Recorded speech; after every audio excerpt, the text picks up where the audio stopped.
worst possible thing you could say when you walk into a car dealership. I spent 5 years with Mercedes-Benz, 5 with General Motors, and the worst thing a person could say when they walk in is, if you could just get me to this payment, we got a deal.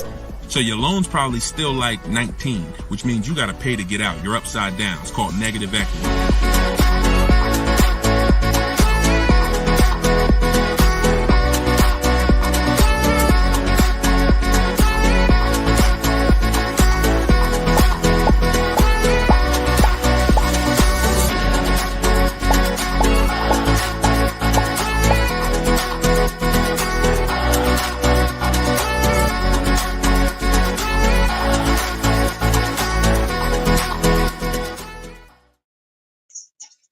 Welcome. Let me mute this because I got the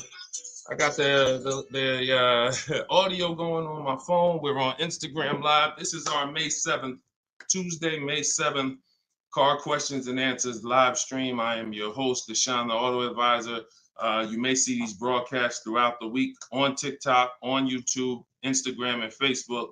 But whenever you don't see the banner above me, that means you're watching one of our live shows, so you guys can start typing your questions. If you don't know me, my name is Deshone the Auto Advisor. Let's get the quick housekeeping out of the way before we start bringing in questions. I've been in the auto industry since 2006. I left in 2020 after the pandemic.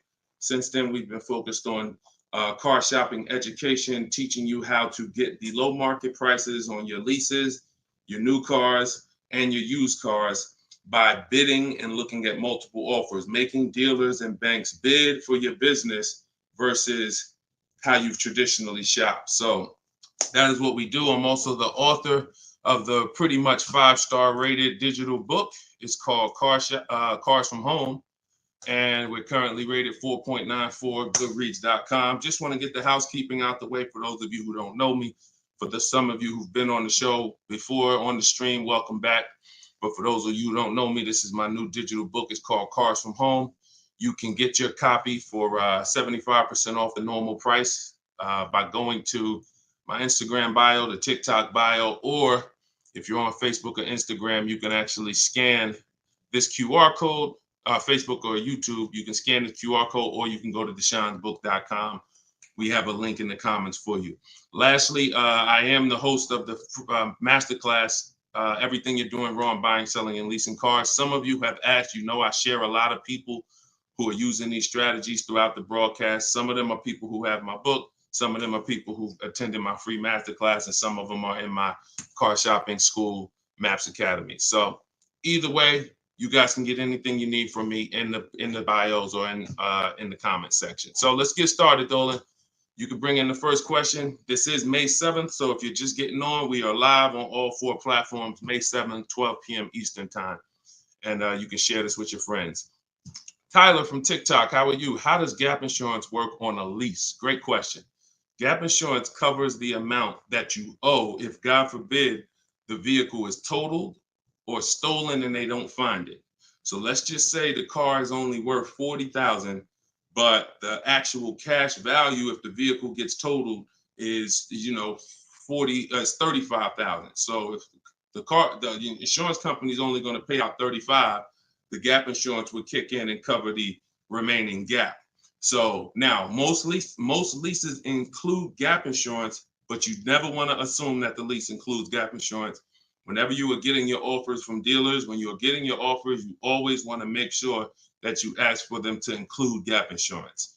But yeah, that's the way it works. You want to make sure 99% of leases have gap, but you don't want to make that assumption. Always ask when you're getting your quotes that the gap insurance be included. All right, great question. Go ahead, Dolan. Next one. All right, keep sending your questions, y'all. I see you on Instagram. Those of you who are on Instagram, you click that thing that looks like a paper plane, and you can actually see that you can easily invite a couple of your closest friends to the broadcast just so they know about this information when they need it. Because 1 in 5 people are shopping for a car at any given time. So 5 people in a group, 1 of them is going to be shopping for a car, and we want to make sure you guys have the knowledge you need. Go ahead, Dolan. Guys, make sure you are typing your questions all in one question. Try to get it all in one question. What's up, Instagram? This one says, new car parts are hard to replace. The dealership wants old cars back. Anybody who's in the business of buying cars wants cars. So it's not just the dealerships, it's the online buyers, CarMax, Driveway, Carvana. They want cars. Local people who buy and sell cars, they want cars. Wholesalers who buy cars to sell to dealerships, they want cars. If you get what I'm saying, you understand why you need to be making people compete. See, we take one buyer. That's what you've been taught to do. You've been taught to take one buyer, one person who wants your business, and give them the opportunity to negotiate. What we teach is for you to actually go to multiple people who want that business and make them compete. And that's how we make sure we get below market prices, because we in order to get below market prices, you must see enough offers to know the market. I'm gonna say that again. In order to get below market prices, you have to know you've seen enough offers to where you know the market. Could y'all keep running up the likes on TikTok? Every time we say something that you like, if you could just tap the screen, it runs the likes up and it gets a lot of people's attention on TikTok. Let them know they need to be here. Okay, so that's what you want. Everyone wants cars back. So you want to make sure no matter where the market's going, electric cars, old cars, new cars, luxury cars, just make sure you are getting at least 5 to 6 offers every time you want to replace a car. We don't trade in cars because you are not going to get the money you could get trading cars. Now, I'm not talking to you about doing private sales either, where you list a car and then you go and you got to, have people come to your house in Facebook Marketplace. I'm talking about the people who pay cash money, inspect the car in an hour and a half, and cut you a check. Those are the people we need to get 5 to 6 bids from, and that's what we teach. Those companies are very easy to find and very easy to work with. Okay, who's traded a car before? If you've ever traded a car before, type the letter T. All right, stay by your phones, y'all. This is live. This is May 7th. This is our 12 p.m. class, so stay by your phone. I want you to make sure we don't just talk here, we dialogue. All right, in order for you to get the most out of the show and for me to continue to do them, you want to make sure you as close to your keyboard so I know you're actually getting value out of the class, out of the stream, because you're communicating, engaging versus just listening. All right, I'll see you, Bell, on YouTube. Anybody who's traded a car before, type the letter T. If you've traded a car, this is important for you to know. It's almost impossible. I see you, Thomas, on Facebook. It's almost impossible, ML Headley, to get the most money for anything, not just a car, for any item on trade. So we don't trade. We don't trade. You're not going to get the most money, and you're not going to know that you got the best offer. You need to get 5 to 6 of these online offers, and that is how you replace your leases. And in the same way, look, you've left money on the table. Some of you know, I got to tell you the bad news first. Anybody who's traded a car since the internet and online car buyers have been invented, you've left money on the table.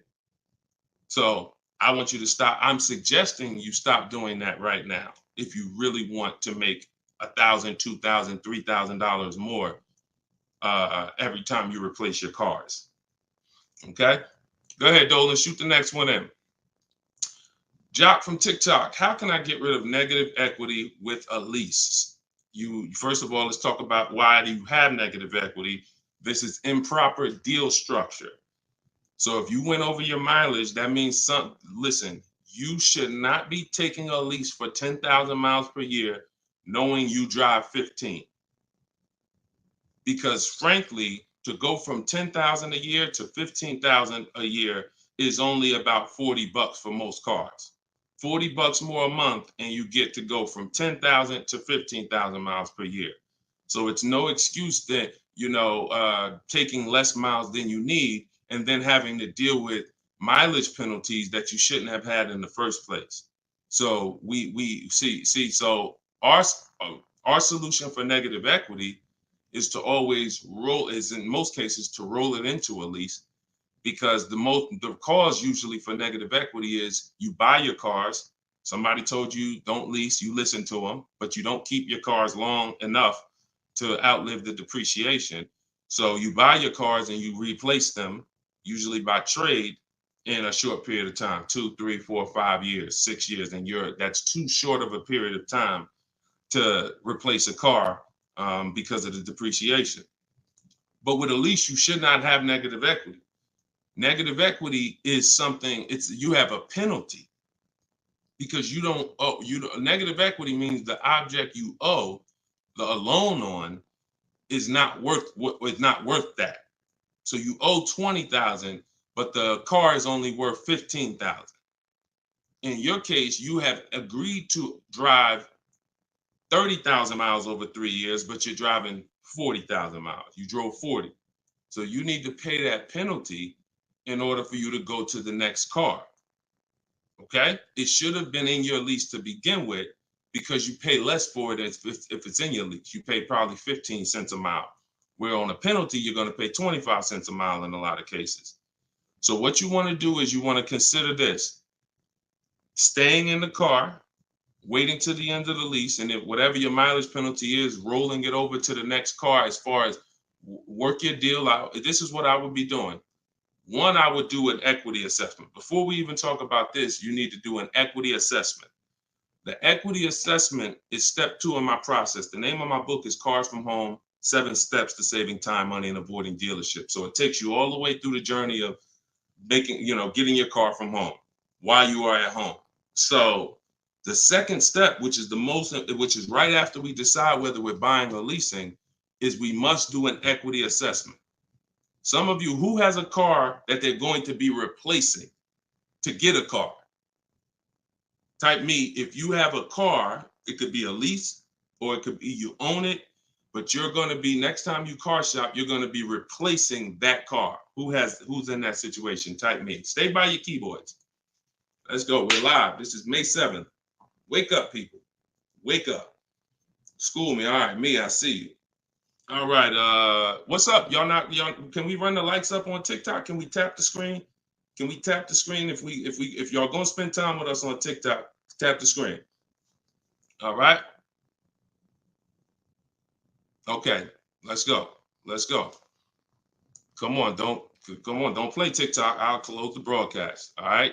Y'all not paying me nothing. Okay. So I'm asking you for a tap of the screen if you want to stay on with us. All right, we could definitely go TikTok. We could go Facebook, YouTube, Instagram. If y'all acting funny today, we got no problem. All right, I appreciate it. I see y'all now. I see the lights running up. All right, so if you have a car you're going to be replacing, then everybody who just said me, then the first thing, once you decide whether you're buying or leasing, is you need to do an equity assessment. So you're going to call your bank. If you don't have a bank, the car's paid for, then you can skip this step, but you're going to call your bank. You're going to find out what your payoff is. Once you find out what your payoff is, you're going to now, if you have a lease, you're going to ask them, do you have a third-party restriction? Now, once you make a note of those things, that's 4 different paths. See, I just talked to 4 different people. It's very important that y'all understand that I don't teach one size fits all car buying advice. So you got to listen closely to see, oh, is he talking to me? Oh, that's what group I fall in. So I just said, some of you are going to replace a car. You have no money you owe on it. You don't need to call your bank. Everyone else, lease or purchase or finance, you need to call the bank, and then you're going to ask for your payoff. Once you have a lease, you're going to do this next step. So some of you who don't have a lease, you don't have to do this step. Then you're going to ask, do I have a third-party restriction? And you're going to make a note of that. And you're going to put yourself into one of those 4 categories. Okay, this is broken down. This is step 2 in my book. So once you get that information, you're going to go online to CarMax, Driveway, Carvana, Kelly's Blue Book, Instant Cash Offer. Please do not come talking about what Blue Book says. Algorithms in this market mean nothing. The only thing that matters is cash offers. So you're going to go to these people to get your cash offers: CarMax, Driveway, Carvana, Kelly's Blue Book, Instant Cash Offer, Car Guru, Sell My Car, and Auto Nation, Sell My Car. That's 6 offers. And once you have those offers, you will know where your equity position is. You will know if you have equity in your vehicle. You will know if you have no equity in your vehicle. If you are leasing, then there is no such thing as negative equity. Because let's say your payoff is $20,000 and your highest offer is $18,000. You don't have negative equity. You don't owe that. That just means when you go to drop off your vehicle, you can't sell it and make money. That's what that means. Now, if you have a mileage penalty like this gentleman may have, that's different. But that's separate from the equity assessment process. You need to know, what is the asset that I'm driving? What is the asset, the car that I have in my possession, worth on the market?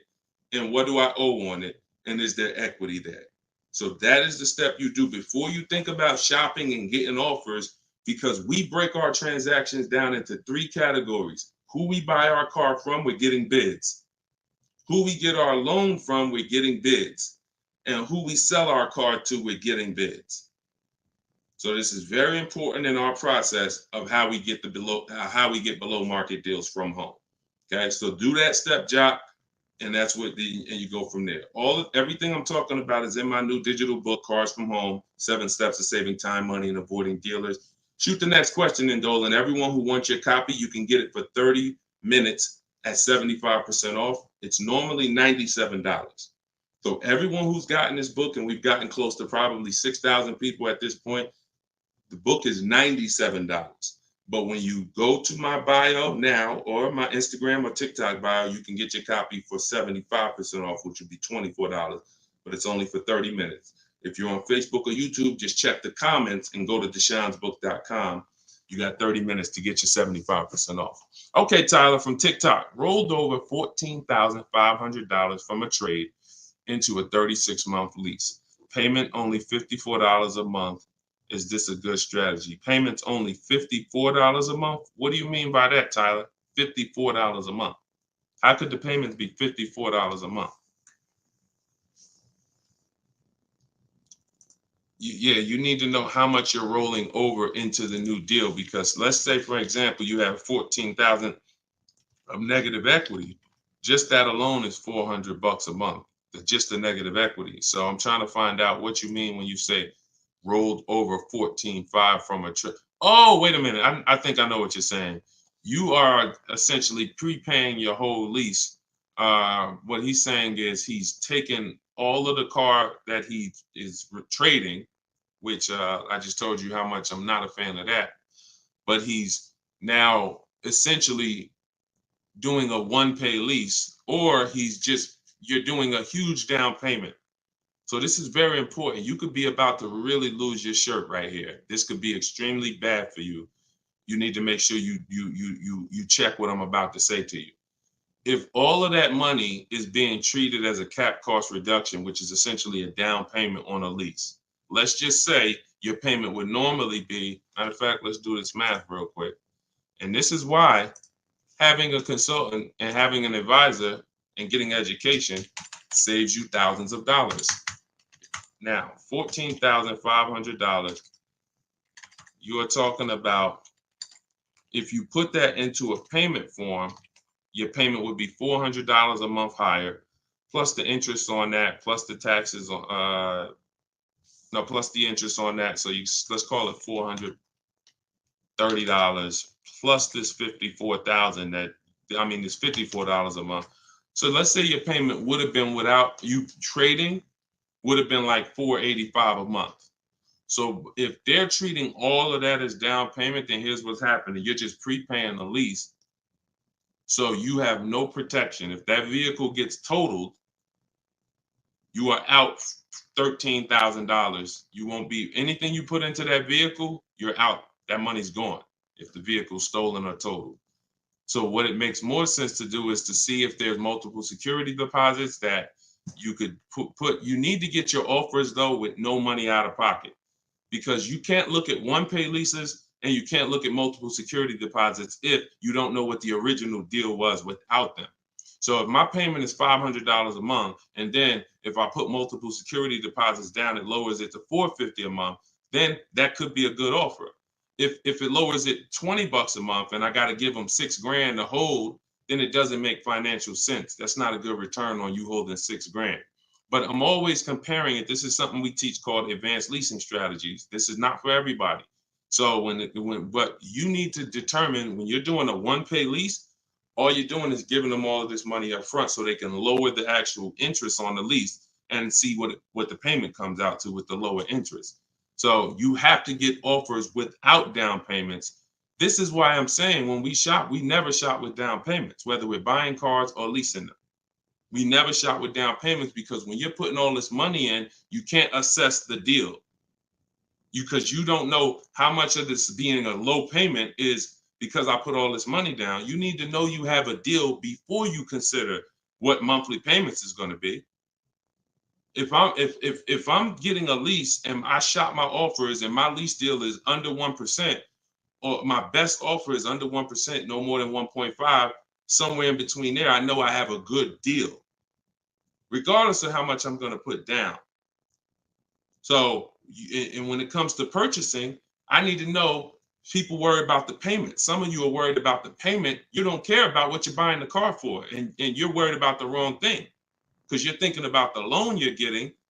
You're not thinking about the car you're buying. Before you think about, hey, what's a good payment on this car? No, the better question is, who's the dealer that's going to sell me that car for the lowest price? Deshone, I want to get this BMW 4 Series. What's a good payment on that? No, you're going to get a BMW 4 Series. Who's the dealer that's going to sell you that BMW 4 Series for the lowest price? If 20 dealers, if say 10 dealers have that car, $60,000 car, some dealers are going to sell it for 65, some are going to sell it for 60, some are going to sell it for 57. You need to get these offers before you worry about what the payment's going to be. And that's a whole different philosophy. This is what I teach.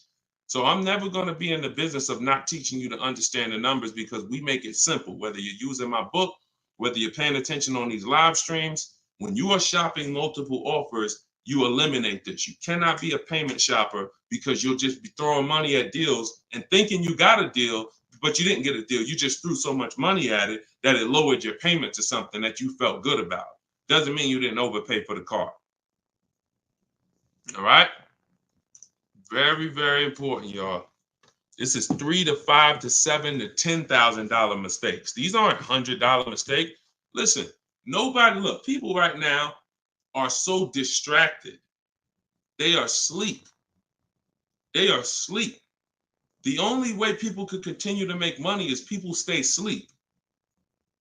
It's not so when I tell you the conversation, you are taught to, when you're buying a house, get help. Make sure you have a plan. Work with the best people. Get a home inspection, even if you're not going to buy the house, right?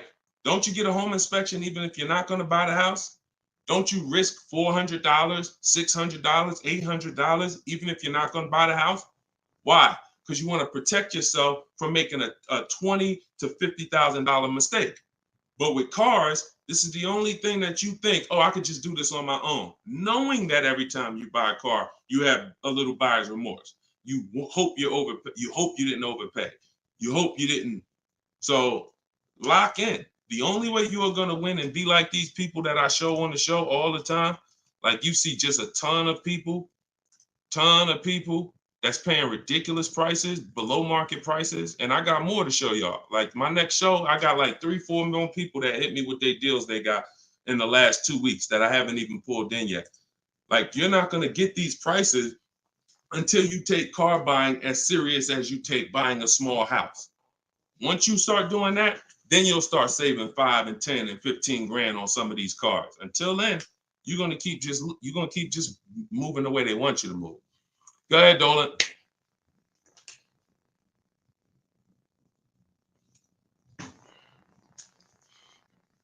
Is there any way to get out of a car with too much negative equity? No.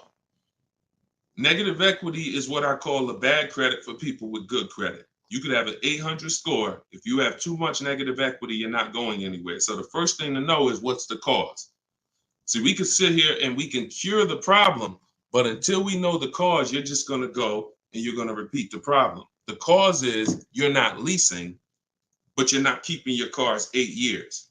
So what you're doing is you're losing on depreciation. Your car's value is going like this, You buy your cars, it goes down 15%, 20% the first year, 15%, 12%, 12%. It's losing thousands of dollars in value for the first 5 years. And then that's when you go to trade it, or that's when you go to replace it. So you don't keep the car long enough for it to start losing a little bit of value because somebody taught you you could just switch cars anytime you want. Buy them and switch them, buy them and switch them. This is a depreciating asset, and you're going to lose every time doing that compared to someone who's getting great lease deals. So if you're not, our rule of thumb is if you're not buying your car to keep it at least 8 years, you should be shopping for great lease deals, not purchases. So you need to know the cause. Now, once a lot of you figure that out, that that's true, and you learn that all of this bad structure has cost you, you're going to lease. You're going to say, Deshone, I'm not keeping my car 8 years. I'm leasing my next car. If you don't have too much negative equity, then what you should be doing is trying to cover the difference. So you're going to do that equity assessment process that I laid out about 10, 15 minutes ago. You're going to do that equity assessment process. If you only have a $1,500 to $2,000, $3,000 difference between your best offer and your highest offer, I mean, let's say you owe 20 grand, but somebody's going to offer you 18, then I would pay off the difference all day long because I'm still winning with a bidding system on there. See, when you get bids, even when you have negative equity, that's still you're still getting the most money for the car you can get, which means your negative equity amount is going to be the lowest it can be. So you always want to explore if I could pay the difference between my highest online offer and my negative equity, that's the best. Because once you can't do that, now you eliminate the ability to be able to participate in a bid because you have to trade. This is the only time where we have to trade because you need somebody to finance that negative equity because you can't pay the difference. You don't have the cash to pay off the negative equity. See, if I know that I can cover my negative equity by selling the car to CarMax and I pay $2,000 and I'm out of it, that means now I can get bids for my replacement car, which is what we do. So I could get the lowest bid for the car I'm buying, the highest bid for the car I'm replacing, the lowest bid for my interest if I'm buying. Once I have to trade because I have too much negative equity, I can't do that. I can only get the bid for the car I'm buying, and then I have to ask that dealer to roll my negative equity into the car that I'm buying. And the problem with that is that dealer is not going to win a bid. So even though CarMax may have been offering you 18, that dealer may only be able to offer you 16. So what would have been $2,000 of negative equity is now $4,000 of negative equity. That's why paying the difference is always best if you want to maximize the deal and get below market deals. That's it. But if you have too much negative equity, you can't do that. Now, it's very important that you understand something regarding the car you're replacing your negative equity with, the next car you're going to buy. You can see Sean uses our bidding strategy. He's in our private group. For all of you who want to know about my private groups and you have to attend, there's people who ask me, who are these people? You must attend my masterclass in order to be eligible to be in our educational course. So this is but what it is my book in video form with coaching. So the 7 steps are the same. Those of you who are using the book to get to your goal, use the book. It's just different ways of learning. So anyway, you can see Sean here he got his bids and he found a car that had a $15,000 rebate. He didn't know that, a $15,500 rebate. So if Sean wanted to bring negative equity over to this vehicle, he's buying the car so low with all the rebates, he could bring over 5, 10, 20 grand of negative equity and he's still going to be able to do it. Because as long as you're getting a big discount, you actually can, the bank is not going to lend 25% more than like 25% more of the car's value. So you can't slap 10 grand of negative equity on a $30,000 car. And the bank is going to look and say, why would we lend 40,000 on a car that's worth 30? there's something called loan to value ratios. It's in all forms of lending, loan to value. So you have a cap based on the price of the car. There's only 25% or so more that the bank is going to lend. So if you're trying to do no money down deals, having too much negative equity prevents those. So this is why we need to get out of negative equity and stay out of it and start leasing. Stop buying your cars. The only time you actually switch from a purchase with negative equity, I own my car and then I'm switching to another car and it's a purchase, not a lease, is if you had like an emergency. You were going to keep the car 8-9 years, but you just had a bunch of kids and now you need a whole different car. It's a life. But if you're not keeping the next car 8+ years, you shouldn't be buying again. You're going to be back in negative equity every time. Okay? All right. Go ahead, Dolan. You can shoot the next question. TikTok, I see y'all. We are live. This is May 7th. This is our 12 p.m. Eastern time show. If y'all can, every couple minutes, if you could tap the screen, if you're enjoying the show, if you're enjoying the stream, keep running the likes up on TikTok. Appreciate y'all. All right.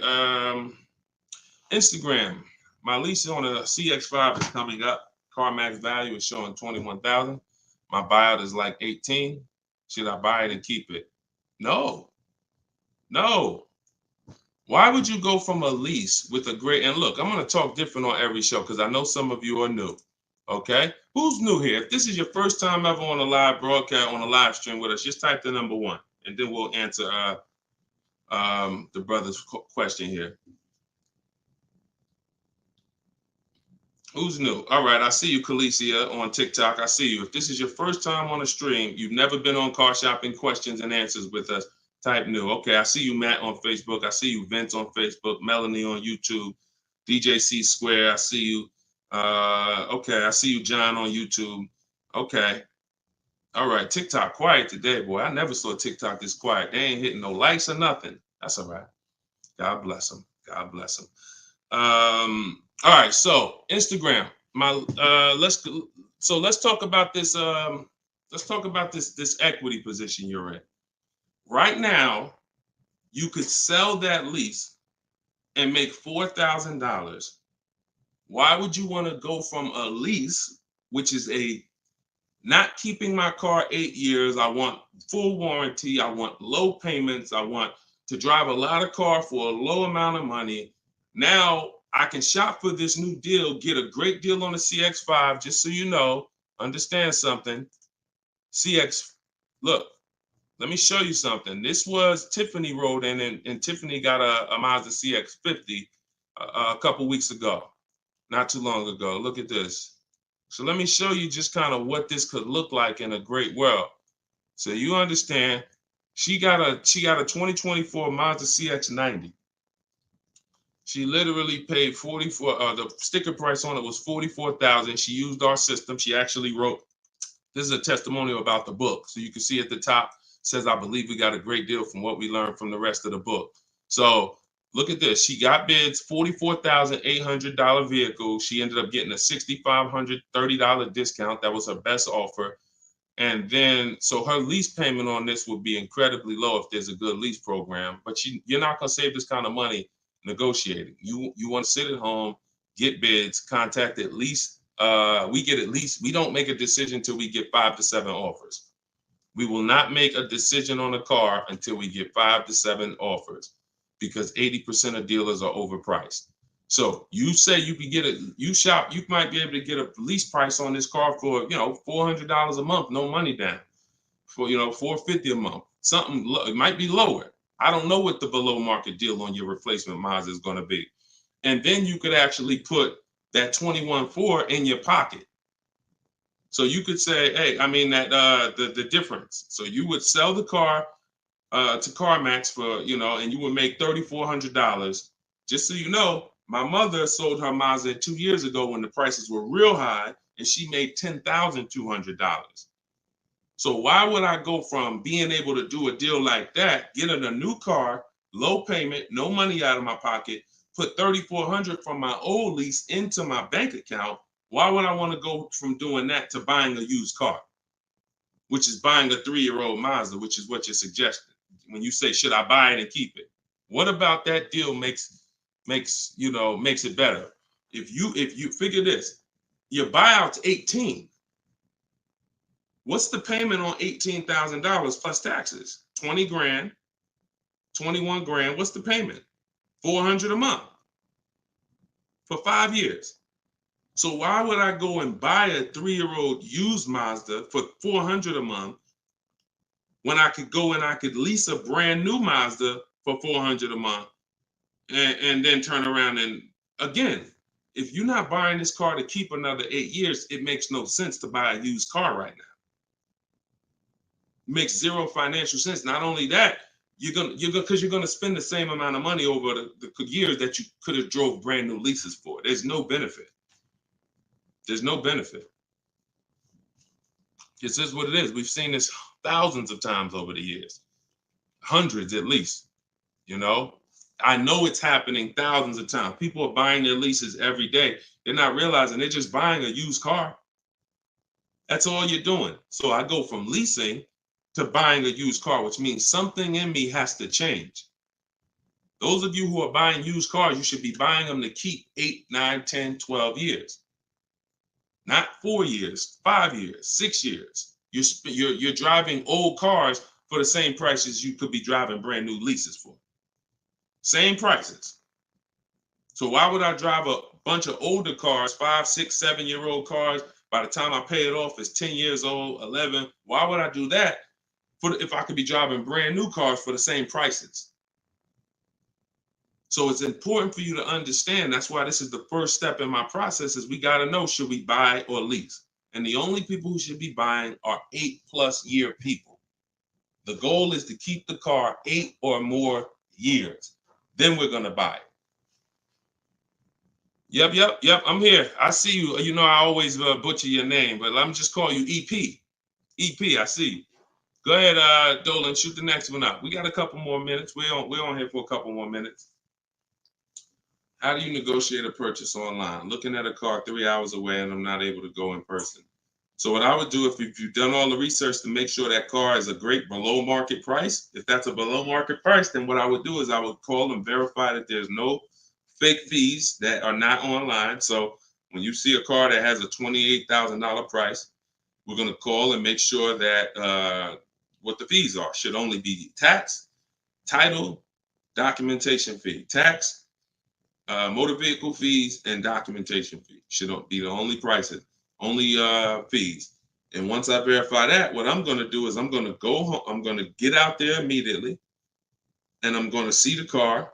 And if it's a great price where I'm saving $2,000-3,000 above below the market value on those cars, then I'll go out there and I'll make sure that I post up in a motel for one day, because you never want to go out there and take the car immediately, because unless you're paying cash. If you're paying cash, that's different. But if you're getting a loan, we need at least one day to do our bank bidding process. Because you could go out there and say, all right, now this is the best price on the used car. Yeah, but now I'm going to pay 2 points, 3 points more in interest, letting the dealer get me the loan. So I'm essentially giving that $2,500 or $3,000 that I saved right back to the bank. I'm not giving it to the dealer, but whoever the bank is. So we always need one day to come home, let banks and credit unions bid so we could get the lowest interest rate. And then we call that dealer and we let them bid against it. But that depends on how you're going to pay. But that's the process. You get out there, you test drive the car. That's why all of our used car research is done from home. All of our used car research is done from home. By the time we get to the dealer, the only thing we're doing is going there to test drive the car and lock up the deal. The prices we've already verified is the lowest prices in the market. So once we verify there's no bogus fees, that's our process for wrapping up the deal. That's right, man. You know I'm always watching and unlearning and relearning, boss man. Appreciate you. I appreciate you, EP. Always a pleasure. All right, go ahead, Dolan. Yeah, some of you are looking for your used cars locally. There's no way you're getting the best prices. If some of you are looking for your used cars 25 miles, 50 miles, 100 miles, There's no way you are getting you're getting below market prices. That's just not enough inventory to look at for you to see. You know, oftentimes it's literally a dealer that's an hour, 2 hours, 3 hours away who may not be in the city. They don't have the traffic that that person has, and oftentimes they'll have a below market deal because of their particular circumstance. So if you're just shopping 10, 25, 50 miles outside of your radius, that's just not enough of a radius to get the below market deals. My brother leases up, he's over miles. Equity assessment. That's it. I just went over that about 20 minutes ago. I can't go over it again because there's people who watch the stream and it's not fair to them, but we do have this stream on replay. If you go to YouTube or if you go to my Deshone the Auto Advisor Facebook page, and you can find the section that I did only on that. Okay, it's called the equity assessment. We had another person on here that's over miles. And, you know, once you do that equity assessment, then you want to weigh that, compare that to what the mileage penalty is. Because some people, the mileage penalty is only going to be $750, $1,000, $1,500. You could have that rolled into your next lease offer. You know, what you do is just negotiate your best lease offer and then say, hey, look, I need you to cut a check for, you know, $1,500 to my old lease company. Now that's going to raise your payment. So if I got a below market deal, let's say, give you an example. Let me show you with a real life example.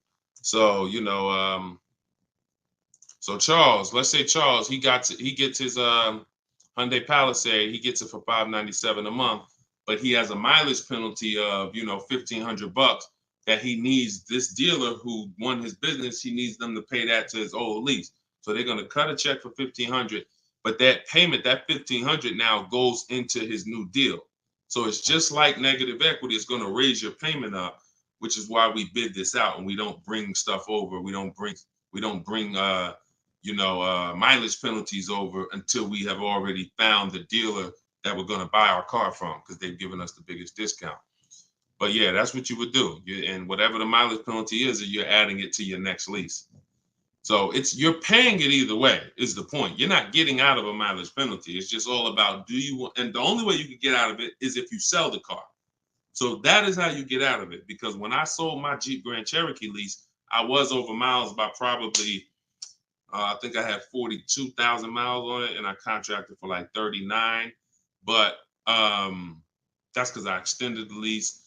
And when I extended the lease, I was doing more driving, and I just said, you know, I knew I had so much equity in the car, because again, that's when cars were worth literally $7,000 to $12,000 more all through the pandemic. 2020, 2021, 2022, we had people cashing out, making $8,000, $10,000, $12,000. Some of you might have saw some of our videos and used what we were teaching then.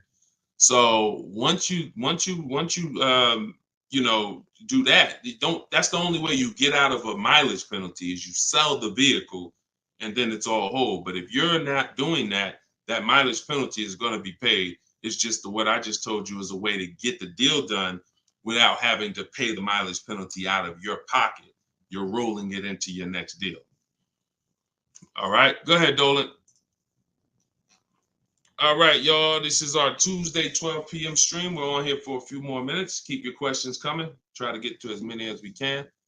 Everything I'm teaching y'all, if you guys do not want to remember this, if you're like, Deshone, I want something where I can see step-by-step your plan, you want to go to deshonesbook.com. We got the banner on the screen. If you're watching us on TV, you can scan the QR code with your phone, and you can get my new book. It's a digital book called Cars from Home, 7 Steps to Saving Time, Money, and Avoiding Dealerships for 75% off. So you'll get it for $24. You won't pay the normal $97, but it's only for 30 minutes, okay? After 30 minutes, it's normal price. You guys that are on TikTok, you can get yours in my TikTok bio. There's a website there, as well as an Instagram, my Instagram bio. All right, get your 75% off if you don't want to get it, if you don't want to remember any of this. All right, so Guitar Jams, YouTube, what's the best price to negotiate over sticker price? For example, a car is a $26,000 sticker, but I'm only wanting to put $27,000 in cash. Is $1,000 difference enough to avoid all BS fees? See, that's a problem. See, let me show you how you're actually hurting yourself by doing this.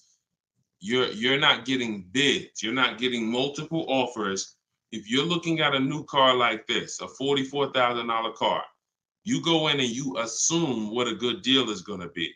We never assume what a good deal is going to be. We have to reveal what a good deal is by getting multiple offers from home.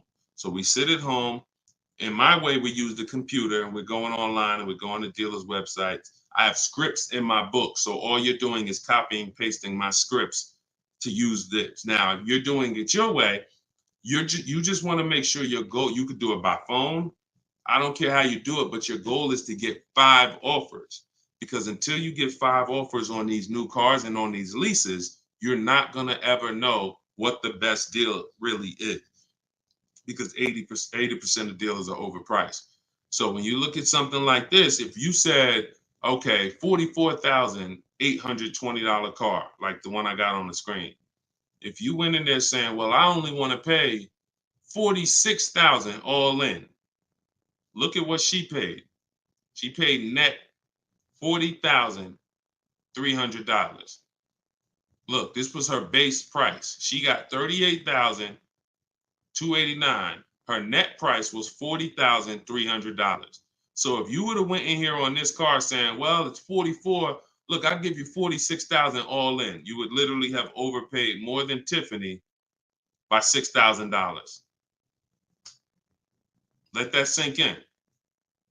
You can't go in feeling for the bottom, brother. You will certainly get somebody will take a vacation on you. Their commission they're gonna make, well, that's probably an $8,000 profit deal to the dealer, $6,000 profit to $8,000 profit, and somebody's getting a $1,500 commission on you because you just went in. Oh, let me guess what I think a good price is going to be, not knowing if there's any rebates on the car, not knowing anything about it. I'm just going to guess. Look, what if Sean would have went in? Look, what if Sean would have went in talking about this truck is $73,000. I'm gonna offer them $73,000, but they gotta include all the tax, all the fees. I'll give you the asking price, but you gotta include all the tax and fees in. Look, he ended up getting with bids $57,000. He would have overpaid by $20,000, $15,000. And I'm sorry to tell you that some of you are doing it every day. You've done it on all your cars. You've overpaid, not using these strategies. And I want you to stop. You're free to do what you want to do. You want to stay in the old way. But the people that you see that are getting these deals, these people that are posting, listen, when you get a great deal, you post the deal. See, when you get a car, pay attention, y'all. Pay attention to what I'm about to say. It's very important. When you actually have strategy to get great deals, you actually post the deal. This is our private group where we post our deals. Look, people are not just happy about the car. Look, Eddie, I ended up getting multiple offers, got a Toyota Camry hybrid. This was last year when these cars were literally on fire. Look, quote, getting quotes as high as 10 grand over sticker. Look, I got $2,086 under sticker. $10,000 over sticker was his highest quote for this Toyota Camry hybrid. There are people who paid that. There are people that paid 5 grand over sticker for the same car Eddie got. There are people who paid sticker. Thought they were getting the best deal. Man, I got mine for sticker. He got his $2,086. Some of you who might see this broadcast, you might have the same car. Deshone, wow, man, I got that same car. I paid 4 grand over sticker to get mine. Yeah, Eddie at the same time, same year, paid $2,086. Sorry to tell you, but you overpaid by 4 or 5 grand. This is real. We're not sitting up here doing this talking about hundreds. There's nothing y'all hear me talk about in these streams that had hundreds of dollars. And frankly, unless you are rich, you can't afford to lose $2,000, $3,000, $4,000 every time you buy a car. You can't afford it. This is where you're losing. So what I would tell you, Guitar Jams, is do what I just said over the last 10 minutes. Get bids. If you want the system for doing it, that's in my book. If you want to do it your way, I don't care how you do it. Just get at least 5 to 7 offers so that you can see where the best offer truly is. 8 out of 10 dealers are overpriced, and you don't know how bad they're overpriced until you get all your offers. 10 grand overpriced, 5 grand overpriced. All right, go ahead, Dolan, shoot the next one in. Great question, though. Can you get a deal when you build your own car? Absolutely, Sherry, but you want to get those offers before you agree to buy something from anybody. So if I'm ordering a car, I'm getting 5 offers, 10 offers. I'm getting 5 to 7 offers, not 10 offers. See, in my book, I have a process called the 25 to 5, where we connect with 25 dealers online in 20 minutes. And our goal is to get 5 to 7 offers in 48 hours. So once that happens, we don't order a car until we verify the car doesn't exist in the market. See, because when you walk into a dealership or call 2 dealerships and they say, oh, we don't have that car, but we can order it for you. Now, what are you doing? You only talk to 2 dealers. What about in the 25 dealers that we talk to? What if 7 of them or 10 of them have that car? So you just talked to 2. Now they got you ordering a car. We don't order until we talk to these 25 dealers online and they tell us, hey, nobody has it, or it's only 2 out there, then we might order. But that car could be sitting right around the corner from you, or 30 minutes away from you. People could have 5 of them. An hour away from you, people got 3 more of them. But because you're just local, you think, oh, I need to order this. We don't order until all of those dealers tell us we don't have that car. And then when we send out our order request, we're getting quotes from all those dealers. So we're getting probably at least 10 offers. When we go to order, we're probably getting 10 offers because all of those dealers we've already been talking to. And any of them could order us a car.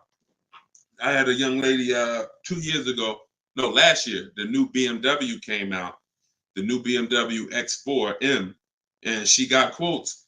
And to order, nobody wanted to give her below sticker price. Some were higher than sticker. The person who won the bid was giving her 3 grand below sticker. But the car had a bad lease program though, so she ended up not getting it. But 3 grand below sticker. If she was purchasing that car, that would have been a ridiculous deal. Brand new BMW, new body style, 3 grand below sticker. But that's bids. And we do that in 45, 60 minutes. Before you even get home from the grocery store, we already got the bids, and we're not putting in 60 to 90 minutes to get this done. So my process is not just money, it's time. I don't want to spend more than 60 minutes to get a car. And I could get any car, any price. All of these people that you're seeing, Danielle, Kimberly, Bonita, all these people right here, Charles, they could get the Zafrina, they could get these cars, they could get these same deals that y'all seeing, and they're probably 90 minutes. Some of them might be 60 minutes because it was their first time, second time, some of them. Second time you get it, you're probably 60 minutes because it's a repetitive process. Getting a car, getting these bids is so repetitive, you'll see. This is what I should have been doing years ago. I don't know why. So easy. All right, go ahead, Dolan. Shoot the next one in. What's up, Sus? Ralph Morales. K. Michelle, I see you. That's not the K. Michelle, I know. What's up, John? I see you. Steps if the lease has a third-party restriction. So if the lease has a third-party restriction, we're going to get bids from whatever dealerships make the car. So if it's a Nissan and I have equity, if I have $2,000 or $3,000 or $4,000 in equity, then what I'm going to do is I'm going to call and I'm going to get bids from the local dealers, because a third-party restriction means that it doesn't mean you can't sell the car. It means you could only sell to a local dealer who makes the car. So we still get bids. We get 3 to 5 offers from used car managers. And whoever makes us the best offer gets the car. And then they'll cut us the check for any equity that's in the car. But we always need to get the offers online, because that's going to tell us if we should even be pursuing. If we don't have any equity, or it's at a break even online, there's no reason for us we don't have any equity in the car. We're just going to return the lease. But the process of doing this is to prevent what a lot of people have done. You dropped off your car 2020, 2021, 2022 at a dealership. If you dropped your old lease off and you didn't do an equity assessment, chances are you gave up a lot of money. And some of you are like, well, Deshone, I did that. I gave them back my old car, but then they gave me a great deal on a new one. You have no idea how much equity they used out of that car or how much they kept. It was, like I said, my mother had $10,200 in equity. She could have literally, they could have gave her, if we would have went into a dealer, they might have gave her 4,000 of the equity and kept 4,000 if we were lucky. So, doing an equity assessment before the lease in process is to prevent giving away any equity when we drop off our lease. All right, go ahead, Dolan.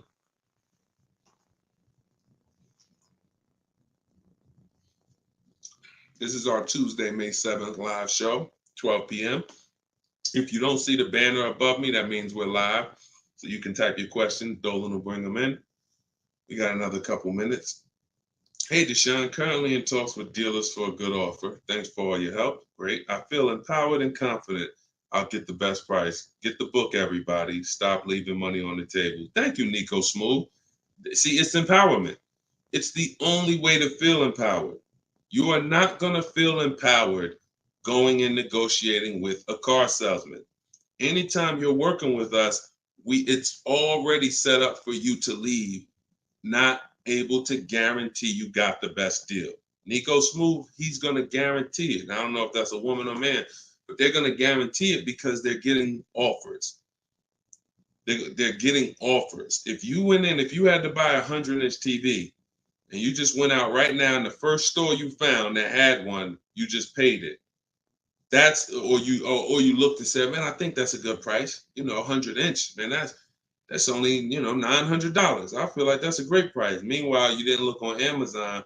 Amazon had a better brand for, $200, $300 less. Or Amazon had the same brand, or Walmart had a better brand for $300 less, or Best Buy. These are the same principles. It's impossible for you to go into a car dealership and get a good deal and you don't know the market. The market you only know through getting offers. Once you get the offers, you see what the best market prices are and you pick the lowest one. That's how you get the below market offer. So I'm glad, Nico. Enjoy, and definitely send us your success story. Just like Tiffany did, email me your success story when you get that offer and you close that deal out. Way to go. Go ahead, Dolan. What's up, Todd Billions? Do you need to check dealers in other states? I live in Florida. Depends. We will go with, all right, so some people will do my strategy is called the 25 to 5.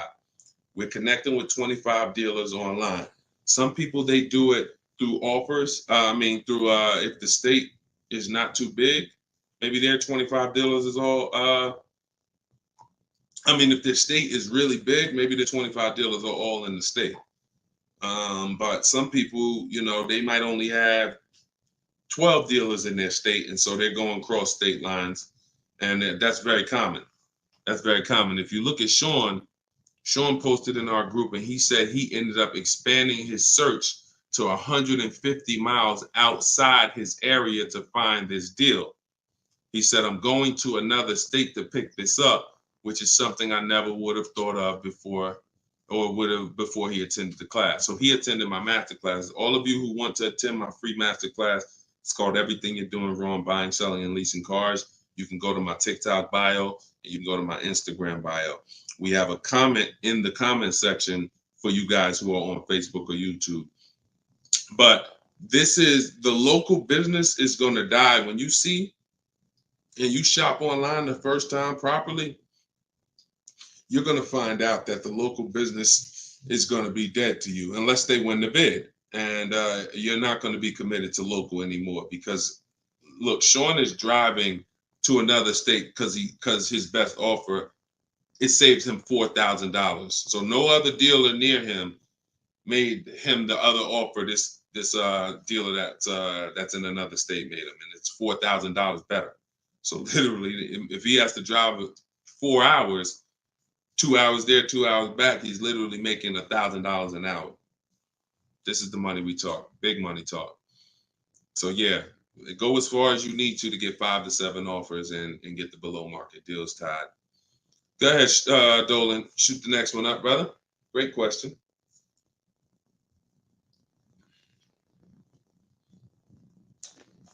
This is Charles Harris on YouTube. How are you?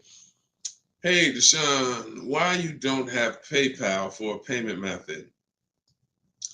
Um, that's a great question. We've used PayPal probably twice since we started our company in 2021. We just found that Stripe was a better company to work with for the business.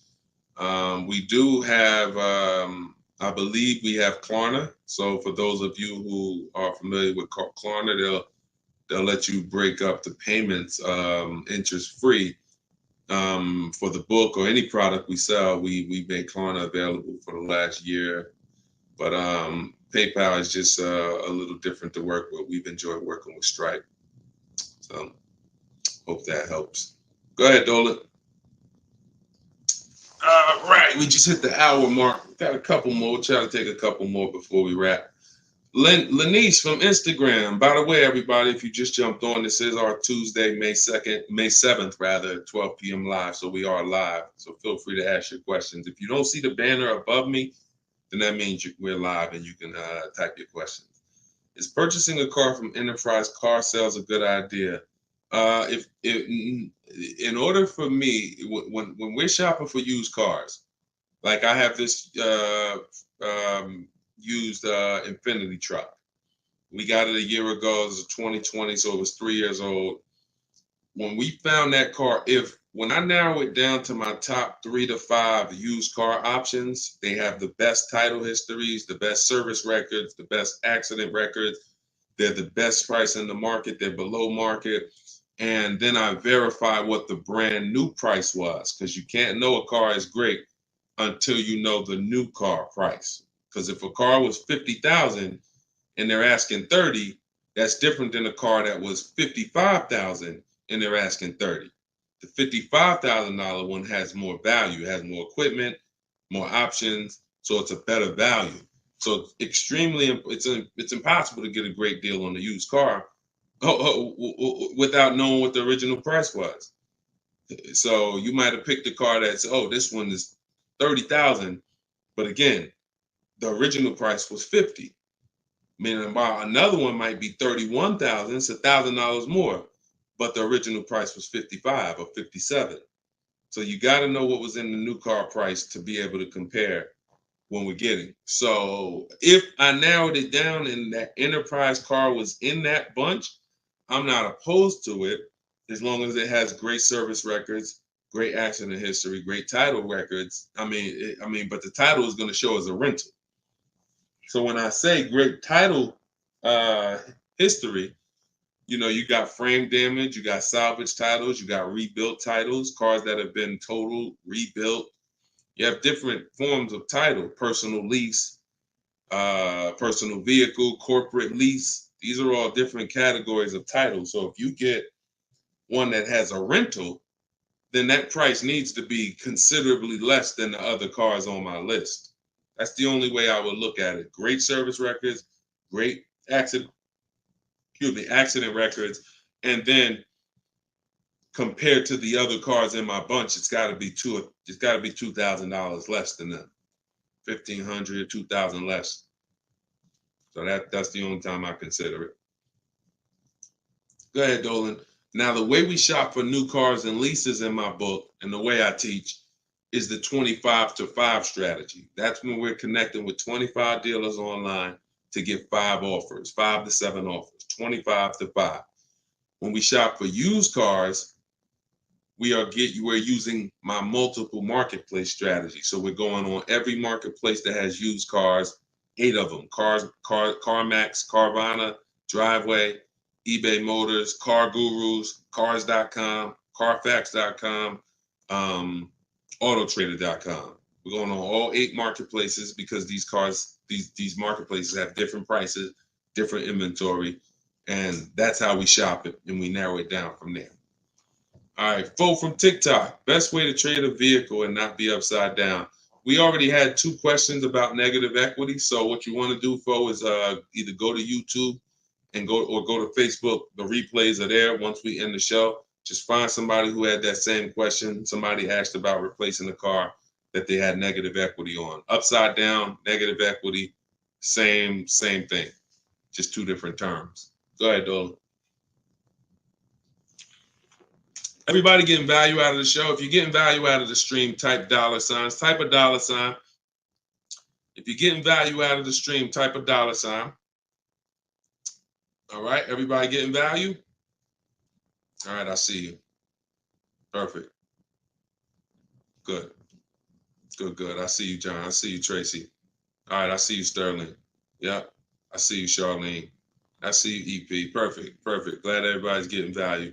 Charlene said, thanks for the education. I just finished the first read of your book. Now I will start the process to buy a new car following the 7 steps. Congratulations, Charlene. Way to go. Now, some people choose to go the book step by step. So the last step that Charlene just said, step 7 is delivery. So you're not really getting, some people do this. And I can't, it depends on how you learn. The book is set up in a way where everything I teach is set up in a way when y'all hear 7 steps, it's set up where if we talked on the phone, I would be saying, do this first, call me back. Do this second, call me back. Do this third. And then by the time we get to step 7, we're setting up for delivery or the pickup of the car. So some people never read the whole book. They just do 1 step at a time and they never see step 7, me congratulating them for delivery until they are at that step. Some people read the book straight through and then come back and do the steps. So whichever way you decide is up to you. The quickest way to your car, the quickest way is to just do 1 step at a time and then not read forward until you get to that step. But everyone learns different and everybody, that's just if you want the quickest way, you want to get a car in literally 48 hours, don't read the whole book. Read 1 action step at a time, cross it off the list, and get it done. And then you'll have your car in 48, 72 hours. Okay, go ahead, Dolan. TikTok, using your book, all of these lease prices I received are too high, over 1.5%. Next step. Well, as I mentioned, once you get 5 to 7 offers, that means that car has a bad lease program. Not the brand, the car. So that Jaguar has several cars. That particular one, and it could be that trim level, has a bad lease program, in which case I always say with leases, we want to have at least 2 to 3 options because we cannot control the lease program. So whatever the dealer was, so if you see a 1.5% lease, 1.6, 1.7, 1.8, 1.9, then that 1.6, that dealer's beating everyone else. They're selling you the car less than everyone else. But if they're at 1.6, then that means their lease program is bad. That's why we always get 5 to 7 offers. If they're all over 1.5, that means the lease program is bad. And we do not lease cars with bad leasing programs. We go to our next choice because you'll see, literally, it's day and night. A $60,000 car could have one lease price of $900, and then you have a $65,000 car like Frena got. $65,000 vehicle she paying $579 a month. 2024 Jeep Grand Cherokee. Got it a little while back.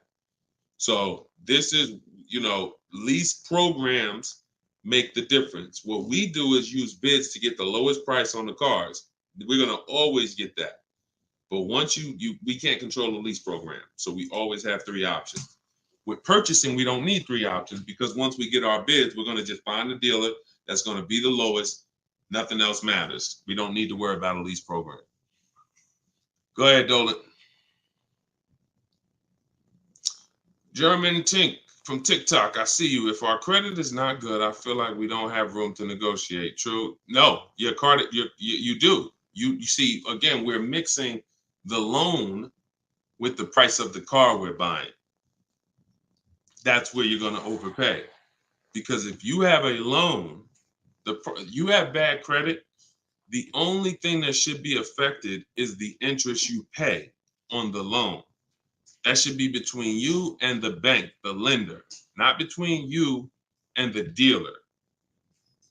So what your job to do is, if you have bad credit, the lender you get your loan from is going to tax you for it. You're going to pay higher interest than what someone with good credit would pay. But what you should not be doing is overpaying for the car because you didn't get bids. So you can get bids for your car, and then you can use a company that gets deals done, that gets people loans, even with bad credit. And I use Limbuzz. I recommend Limbuzz. I don't use them. I recommend them. So you could either pay a high interest rate and get a great price on the car, or you could do what most people do: get a bad price on the car and pay a high interest rate because they're going and they're shopping desperately. So in my process, we would get with Limbuzz, get our pre-approval with Limbuzz, and then we would go and we would shop and get bids to make sure we're finding the lowest price on the car. See, once you learn what we're doing and you start doing what I'm telling you, using what we're talking about here, you're going to see the car price is independent from the loan. You've been taught to focus on the loan, which is how much my monthly payment is going to be. Oh, am I going to not be able to negotiate? The car's price we're negotiating has nothing to do with the loan we're going to use to buy it. Okay? So everything that I taught from today, guys, is in my book. It's my new digital book. It's called Cars from Home. You saw it if you were here earlier. We're rated 4.94 on Goodreads.com. Thank you to everyone who's reviewed the book and gave us 5-star reviews. You can get your copy in my TikTok bio for 75% off. That's $24. It'll be in your email in 2-3 minutes, in my Instagram bio. But don't let that timer run out, because then the price does go back up to $97. You can get yours for 30 minutes. And the same thing online here on YouTube, Facebook.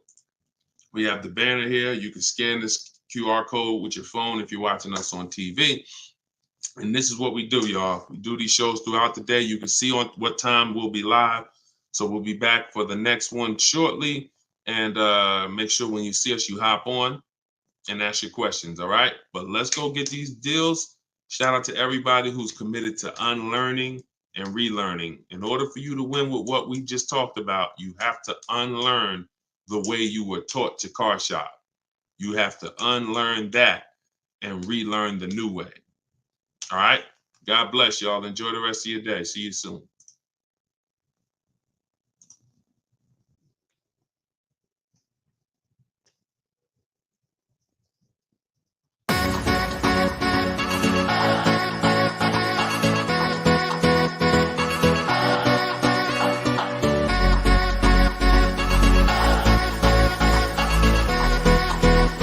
The worst possible thing you could say when you walk into a car dealership. I spent 5 years with Mercedes-Benz, 5 with General Motors, and the worst thing a person could say when they walk in is, if you could just get me to this payment, we got a deal.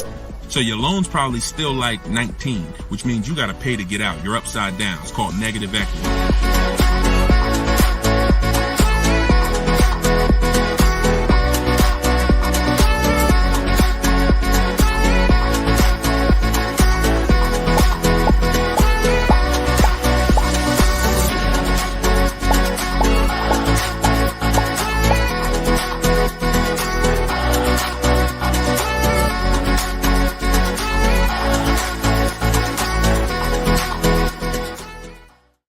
Next 12 months, if you are car shopping now, or in the next 12 months, I want you to type a 1 in the chat as you come in. My name is Deshone the Auto Advisor. I do these live streams throughout the week to answer questions when it comes to car buying the new way.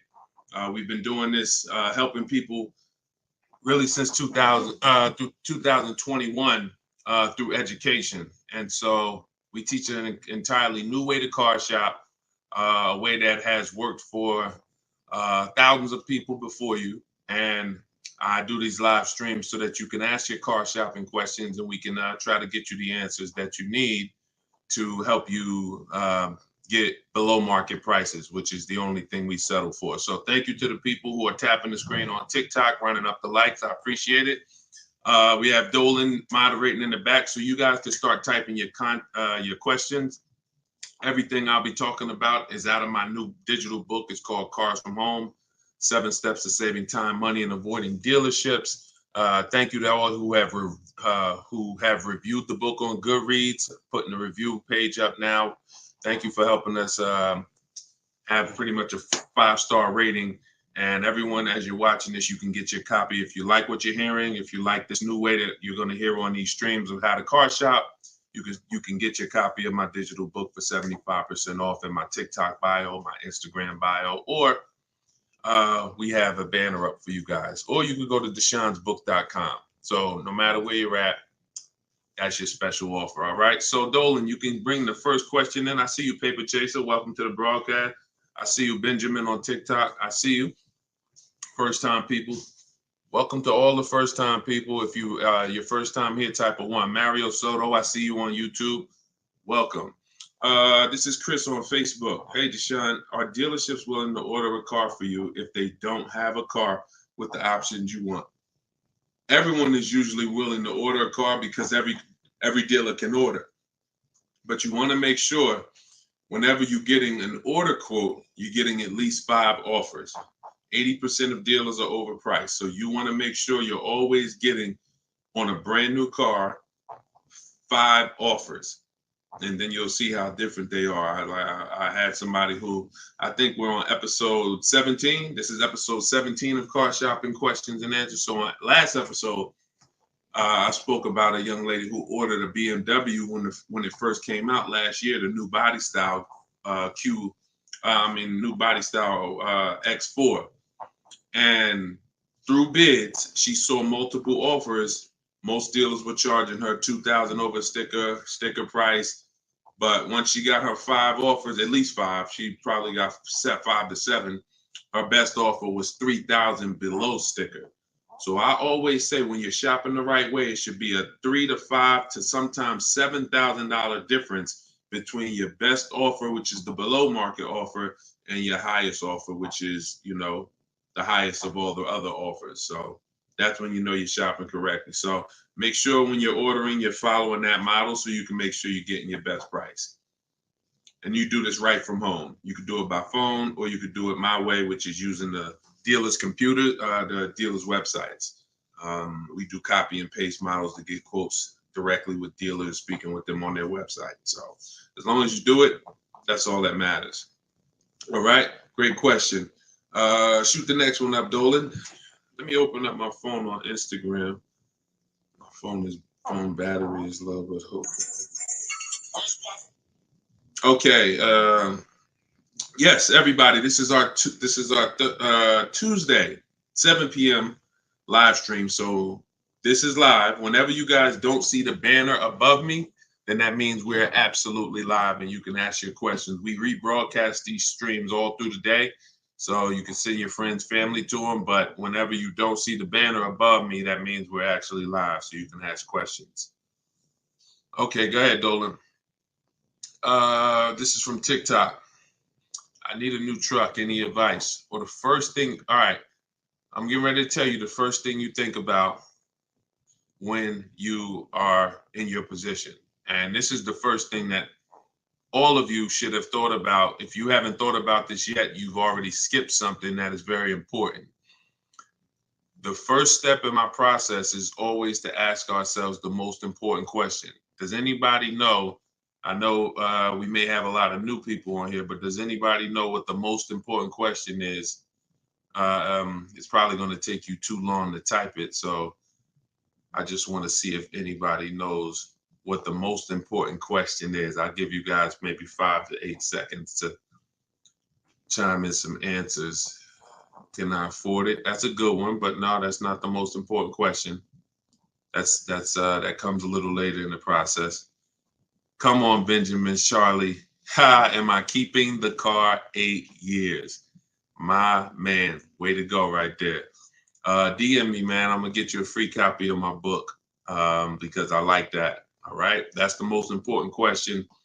Just DM me on TikTok. I can't read DMs, y'all. So if you actually have DM me, 99% of the time, I'm not going to see it because I have a team that helps me with my social media. So I'm not seeing DMs because we just get way too many throughout the day.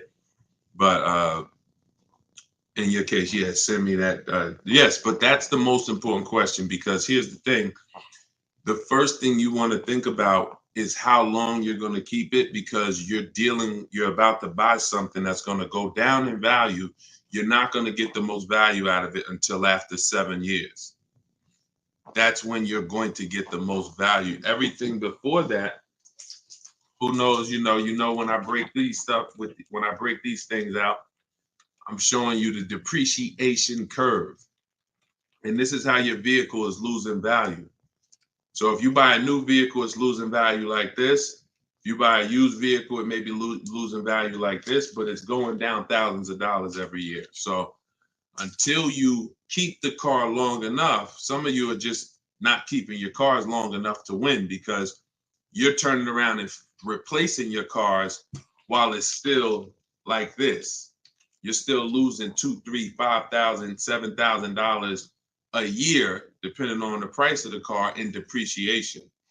Now, when you keep your car long term, you're going to beat depreciation, because eventually your car starts to, like, who has a car outside right now that's at least 8 years old? Who has a car outside right now that's at least 8 years old? Type how many years old the car is. I just want to demonstrate something, because if you skip over this, you're not going to be able to get a good deal. You can forget it. I'm telling you right now, I call this the most important question. If you get this wrong, forget about getting a good deal. It's impossible. And I'm going to explain why. This is not, if some of you are new here, I don't need to hype anything up. I love math. So I make math simple. You might not love math. I love math. And I know that when it comes to cars and buying versus leasing, it's a numbers thing. It's a math thing. And I'm telling you that if you're not going to keep your car long enough for the depreciation to level out, like you can see Chris here on Facebook, he has a car 10 years. Carlos, 10 years. Tyranny on YouTube, 10 years. Okay. Yep, I see you. Kura Cindy on Instagram, 14 years. Jeff Walkus, YouTube, 15 years. Now pay very close attention to this. You'll notice that the way the amount your car is worth today, it's going to be worth almost the same thing next year. It's going to be worth almost the same thing next year. If your car right now is worth, if it's 9 years old and it's worth $8,000, a year from now it's probably going to be worth $7,600. That's when you have beat depreciation. Tap the screen on TikTok if that makes sense. See, if your car is only losing, some of you see these answers, until you are actually keeping your car long enough. It's not about when you pay off the car. A lot of people think that that's the car is paid off. It doesn't matter. The value of the car is going down. This is why I call this the unseen expense. Depreciation is the unseen expense. And so how do we beat it? You can't replace the car in 2 years, 3 years, 4 years, 5 years, 6 years, 7 years. Can't replace it. You have to replace it either after that, or if you're not going to keep it that long, you should be shopping for a lease. And I'm going to show you the numbers before we move on from this. I'm going to make this point very clear. Now, this is step 1 in my book. This is why if you don't get this step, you cannot get a great deal on a car. So Instagram, I just want to let y'all know that if you're enjoying what we're doing, there's a button that looks like a paper airplane at the bottom of the screen. If you could hit that and just quickly in 10 seconds, tap 3 friends or 1 friend, anyone, I don't care. Just invite people over, because I know they'll appreciate it. Because a lot of you guys have friends right now that are outside in dealerships getting overcharged as we speak.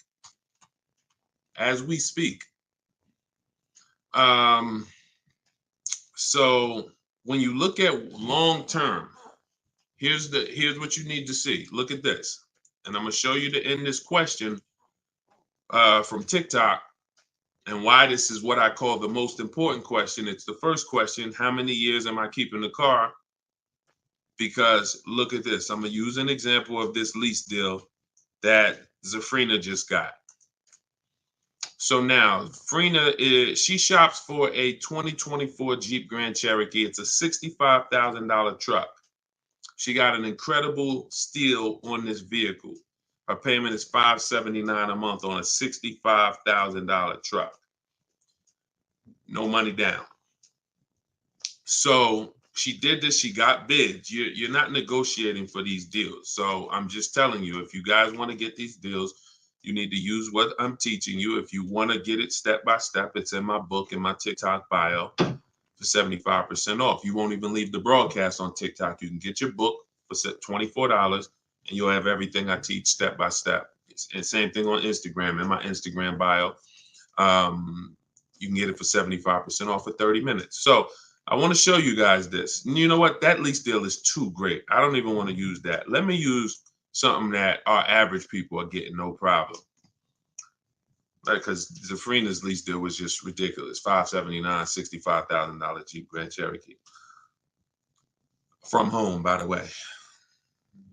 60 minutes. Maybe she put in 90 minutes. It was her first time using this stuff. 90 minutes. So Danielle got $550 a month. First payment was all she gave them, so there was no money down. She got an Audi A3, $44,000 new vehicle. She's paying $550 a month. Now I'm gonna ask you guys a question. Danielle gets this sitting at home. She said due to circumstances, because some people like Deshone, she might have had time, a lot of time to do this. You know, I need a car in like 30 days. But she said, due to circumstances out of my control, she posted this in our Facebook group. I had to lease something quickly. Yep. I took the course last weekend. Now, by the way, my book is my course. So don't think you have to get my Maps Academy to get this. My course is 7 steps in video form with coaching from me. My book is 7 steps in book form, and they're the exact same steps with the exact same scripts. So it's just how you want it. Some people like Deshone, I went with the book, like Tiffany. Other people who review, and some people do this. So it's all the same. It's just different learning. So the point is, I want to show y'all something. This is making a point here. So she got $550 a month, $44,000 car. How much is every $5,000 on a car loan, everybody? If you're looking, some of you have seen this in a video before. Every $5,000 that when you look at a car, you see it's $5,000, $10,000, $15,000, $20,000. How much is every $5,000 on a car loan monthly payment? Let's see if anybody's seen this. I'll give you guys another. Thank you, Nico Smooth. $100, perfect. Carlos Thomas, $100. Yes. So that is BG Meats. Yes, $100. Perfect. Perfect. Blooming Chosen One. Perfect. See, so this is why this is important for those of you who are going to purchase, not those of you who are going to lease. You need to know when you look at a car, if you see it and it says $20,000, you need to know that that is about $400 a month. $25,000 is about $500 a month, depending on the interest rate. Great interest rate, you could drop it a little lower. But average interest rate, that's what you need to be looking at. And you need to be, that assumes a 5-year loan. Because some people say, well, Deshone, if I take a 6-year loan, no, it'll be lower. But 6-year loans should be the max. See, that there's different ways to budget. If I budget $500 a month and I say, well, how much car does that get me on a loan? 25 grand. Now that's for 5 years. So if I go find a car for 25 for $500 a month for 5 years, I did better than if I got a car for $500 a month for 6 years. So there's different ways to raise your budget. I have something in my book called The Perfect Budget. I created a calculator. It walks you through what I just said. See, what I just said is very important. Knowing how much you can spend if you get a 5-year loan, and then saying, all right, if necessary, I'll go with a 6-year loan and bump myself up, but I'm still below my max budget. But I'm not going $500 a month for 6 years. Can y'all tap the screen and run the likes up on TikTok? Keep running them up if y'all getting value out of what we're doing. So we're still making a very good point here, okay? I'm spending really most of this stream going deep on the first question. And I've never done this before, so we'll see if it works. If somebody said I have a new truck, new advice, any advice. So I went right into the most important question, which is leasing versus buying. How many years am I going to keep the car? And I'm now showing you why you cannot get a great deal on a car if you buy when you should have leased. So let's wrap this up. So we can see here, Danielle got $550 a month on an Audi, no money down. Now let's take the same vehicle and let's pretend she purchased it. She didn't know about leasing versus buying. She just listened to a bunch of people, bad advice, who say never lease a car. So she goes in, she's looking for the same Audi Q3, A3. It's her dream car. Oh, I've been wanting this for a while. So excited. So how much is this going to be? I'd like to do no money down. Okay. Well, $44,000 car. Forget the taxes. Forget everything. Let's just say, forget that. Let's say they throw that in. We'll pay the tax and everything. Let's say she just finances $45,000. What's her payment? $900. Some of you who are in the math, you would like Deshone, yeah, $900. So she drives out of there. She drives out of there paying $900 for the same car Danielle's paying $550 a month for. Now watch this. Let's just say, now I'm going to show you because I know what you're thinking. Deshone, please send my free book. Okay, I got you. DM me though. So I want to stay on topic here. All right, so let's just say some of you are like, well, Deshone, I got a great deal on my last car. I wouldn't pay the same price that Danielle could pay for. Let's say, what's an unbelievable deal on this $44,000 brand new Audi? How much discount? I'm gonna let y'all decide. I'm gonna show you why there is no way for you to get a great deal when you purchase when you should have leased. We're gonna kill this. Some of you are gonna be set free right now. So let's just say, what's a great price? $44,000 brand new Audi Q4 A3. What's just a ridiculous discount? How much off?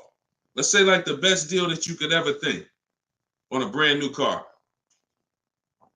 Look, all right, it's taking you all a while to type. We're looking. What's up? Heck, none of y'all ever saved money on a car before? Some people, oh, Deshone, I didn't think we could get discounts on cars. All right, I like that. Nico Smooth, I like that. Let's say the person got $10,000 off. Okay?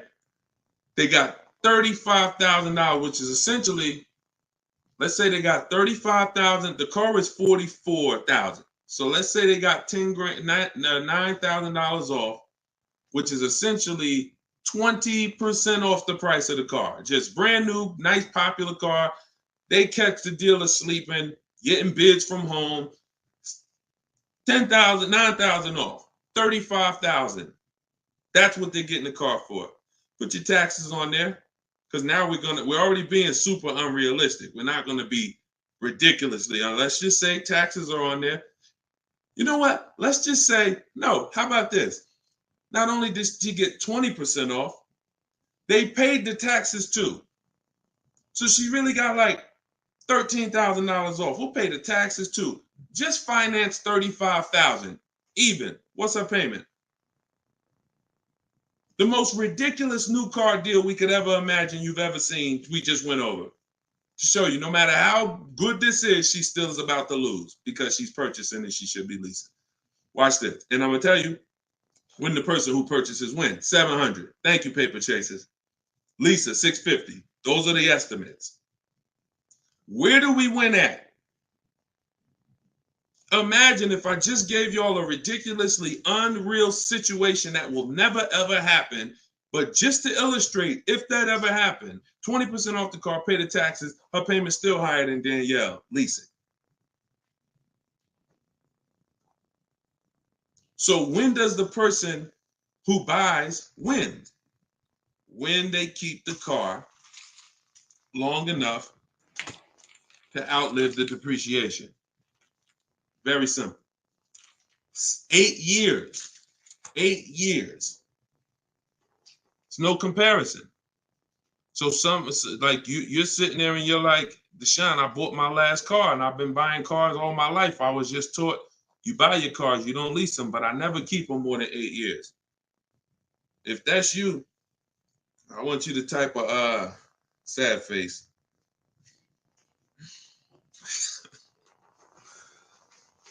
You've lost a lot of money. So what would you rather? Would you rather never hear about this, really go all your life listening to bad advice? And we might wrap this because we still got time.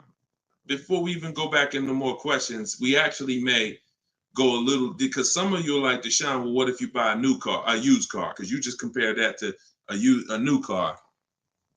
All right. So let's just go back one more time. Let's pull up Danielle's because we're on that scenario. So we already said Danielle drove out with a $550 a month lease, paid her first month's payment. Best impossible deal that'll never happen, unrealistic, made up, make-believe deal we just ran was still a higher monthly payment. So imagine with somebody who just goes in regular negotiations, maybe gets $2,000 off the list price. They're leaving paying it's people right now paying $800 a month for this car, $700 a month, easy, no money down. If they didn't put money down, some people tell you, oh, you know, well, I'm paying I got an Audi and I'm paying only $6 for it. They never tell you that they put 10 grand down. They never tell you that they put 10 grand down. They forget about that because the day they give the dealer 10 grand, they want to forget about it. So they're definitely not going to bring it up in the story. No money down deals. This is what you're doing most times when you're leasing. So let's go back. Let's say somebody decides they're going to get a good price on a used one. Let's just throw this scenario in here real quick to end this. Instead of a $44,000 brand new one, they find one for like 28. Great used car price, 44,000 new. I got one for 28, maybe 4 years old, low miles, 36,000. Great deal, below market deal. Get it for 28. 28. Throw my taxes and fees on there. I'm at 32, 31. What's my payment? 31, 600. Look what I'm buying too, because some of you that's what you think about with a used car. But I like the monthly payments. But Danielle's driving a brand new 44,000, never been titled. She's the first person to sit in this new car smell, like real new car smell. Latest and greatest options and features, full warranty. If anything breaks on the car, she's covered for 4 years. She won't lease it. She won't have the lease for more than 3 years. She's paying $550 a month. A person who's buying this same car is paying $800 a month, $900 a month, and a person who's getting a used version of this, 4 years old, 1 year left on the warranty, 3 years old, 1 year left on the warranty, and they're paying $600 a month. Everyone's paying more than her. And these are lease deals that we get all day long. Everyone's paying more than her. We can put every scenario. Only person that's not paying more than her is somebody who just drives like a 10-year-old Audi, 12-year-old Audi. They go pay cash for it, buy it from Facebook Marketplace or something like that, or people who go to the auctions and get, like a 12-year-old one. Those are the only people who could, flip cars and not lose. Everybody who's buying new cars, newer cars, is paying more than her. It's people paying $500 a month because they bought their Toyota Camry. They're paying $600. So you're paying $600.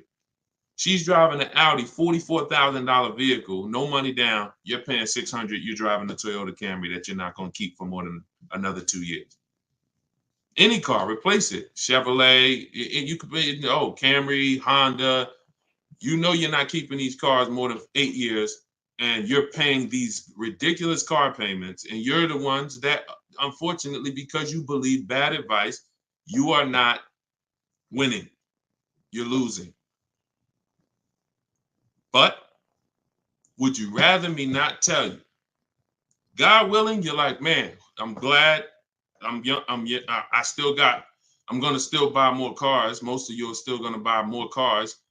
It's good for you to find this out now rather than you never found out and you just passed it down to your family and your kids. And now They heard they don't lease. Now you got your 25-year-old. He never heard about leasing. He goes and he gets himself a $30,000 car because he got a good job. He said, all right, I could afford a $600 a month payment. He gets a $30,000 car. His payment is $600 if he put no money down, or maybe he put 10 grand down, whatever. Point is, he's paying between $400 and $600 a month for this car when he could be leasing a brand new version of that car for $350 a month. $350 a month, $600 a month. These payments are nowhere close. It's nowhere close. Depreciation is the unseen expense. So this is all step one. See what I'm saying? So when you're reading my book, you're going through leasing versions. I got a video on this, by the way. This is in my digital book. I'll link to certain videos to help you guys really understand certain concepts. But this is what we do. This is step one. Leasing versus buying is step one, because I know who was taught, be honest, never lease a car. Type me if you were taught never lease a car. You don't need a down payment, Lisa, and you don't need excellent credit. You need good credit. No down payments. I can show you right now, Lisa, on the screen. You can't see it because we rebroadcast these shows on TikTok, but you'll see it on Facebook, YouTube, or Instagram because they can see the slides that I'm sharing. Like every deal that I'm gonna show, like Kimberly. Look, she got a $91,000 Maserati. $944 a month, 39-month lease. $944 a month, $91,000 Maserati. She got bids. Use what I'm teaching you in my book. She got bids. 7 competitive quotes ranging from 1% to 1.8%. That's a crazy, but she saved 20 grand on a brand new Maserati. No money down lease. Bonita, this was in the middle of the pandemic. When people were, the Kia Telluride was one of, if not the most popular SUV all through the pandemic. People were paying $800 a month, $900 a month, $1,000 a month for these Kia Telluride. She leased one in December 2022, and she got it for $600 a month, and she gave them $600. That's all she gave them. So, ask questions. It's better to ask questions about things that you may not understand versus making statements. Because when you make statements, sometimes it can mean you're not in a full posture of learning. But I do get that you're dropping. Many of you are this is a game changer for you. This is a game changer. This is a money changer for you. I mean, my goodness, my brother who I met recently over the last year, he's a neighbor of mine, and he's become a close friend. And he had a Kia Telluride, black one, just like her. Totaled it. His wife was in an accident maybe about a month ago and totaled it. And he called me and he said he had saw the 8-year rule. And he said, I'm not keeping these cars 8 years. I'm going to lease this one. He leased a Kia Telluride, and his best offer on the same vehicle he owned was under $500 a month, no money down. It was like $479, $489. He was just paying, remember, this was a $45,000 Kia Telluride he had. His payment on that car was probably $800-900 a month. So that's his wife totaling that car ended up being a blessing. Got him out of that car. He got the lease. He got the same car, brand new one, and he's paying $300 a month less because he has correct deal structure now. This is so important. That's why I call this the most important question in my book. And this is step one in my process, is you ask yourself the most important question. So I'm gonna put the banner back up for you guys on Facebook and YouTube. You can actually go to deshonsbook.com. Dolan pinned a comment in the Instagram section, in the Instagram comments. Also in the Facebook and YouTube comments, we've pinned Deshon's book. You can get your copy for 75% off. It's a digital book, so it goes to your email. Make sure you check your spam and your junk folder, but it goes there. You can get it in 3-4 minutes, and you won't pay the normal $97 if you get there before the 30-minute timer goes down. Once the time expires, the price is $97, which is the normal price, and it's worth more than that. It's worth thousands. I wouldn't price it at $97 if it wasn't worth thousands and thousands of dollars. So, but you can get it for 75% off that. You can get it for $24. if you get to my TikTok bio, my Instagram bio before the timer expires. But that's leasing versus buying. That's a quick comparison of leasing versus buying and how there's no way to get a great deal if you buy when you should have leased. No way.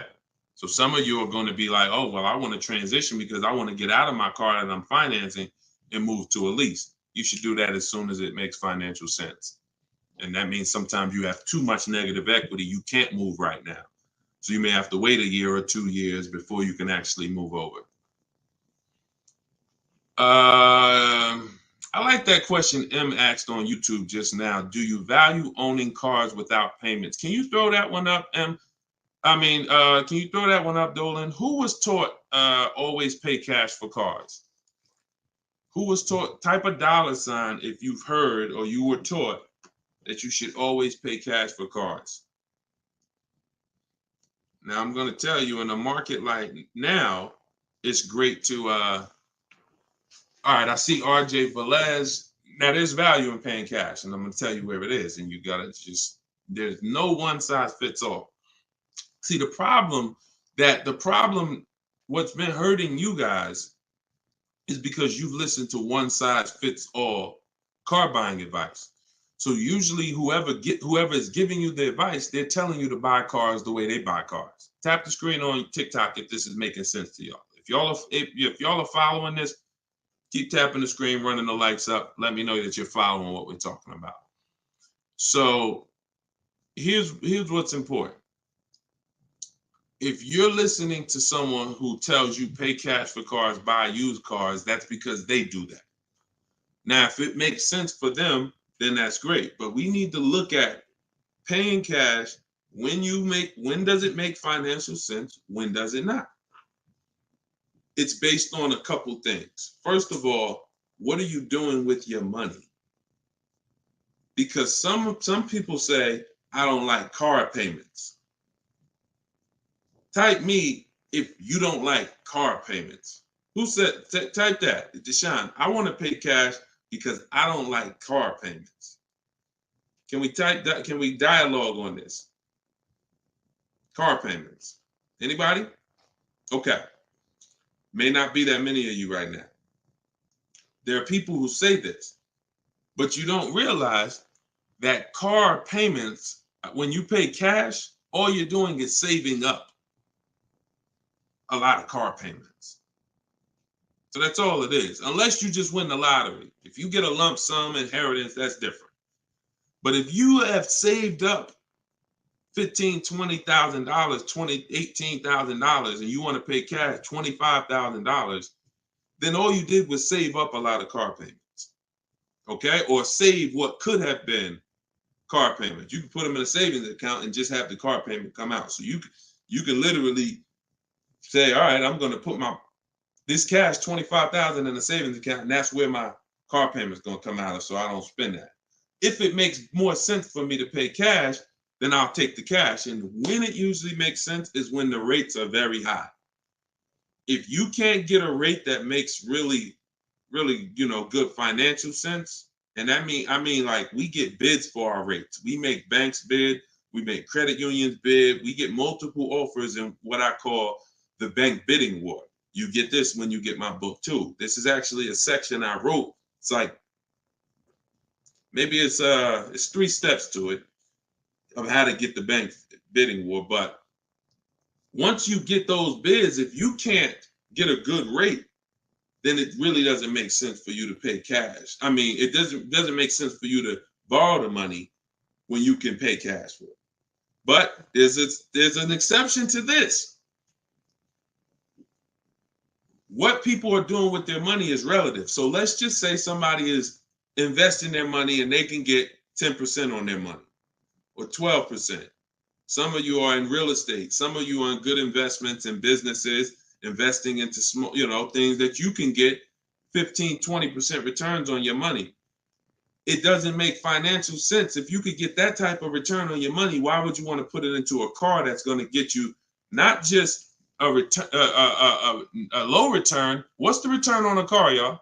When you pay cash, you pay $25,000 into a car. What is the return on that? On the cash, what's the cash on cash return?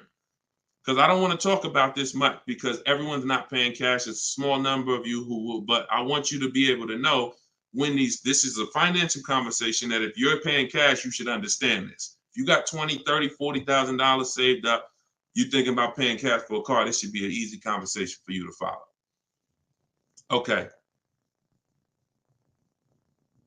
All right. Actually, everybody said the return is 0. I haven't seen anyone who's correct yet because it's not. The return would be 0 if you put the 25 in and then 5 years later you came back and got your 25 out. That's a 0 return. If you put 25 into an asset and then you come back in 5 years and you should give me my 25 and they say, well, it's 5 years later, this asset is now only worth 12. What's the return on that? What's up, Big Spoon? What's the return? Not 0. It's negative. It's negative. So you wouldn't take money out of investments that are getting you 10%, 12% or more to put into something where that cash is going to be a negative return on your cash. So that's one thing to consider based on who you are. Another thing is to consider if your money's not invested, you're not doing anything with your money, then just keep the debt down.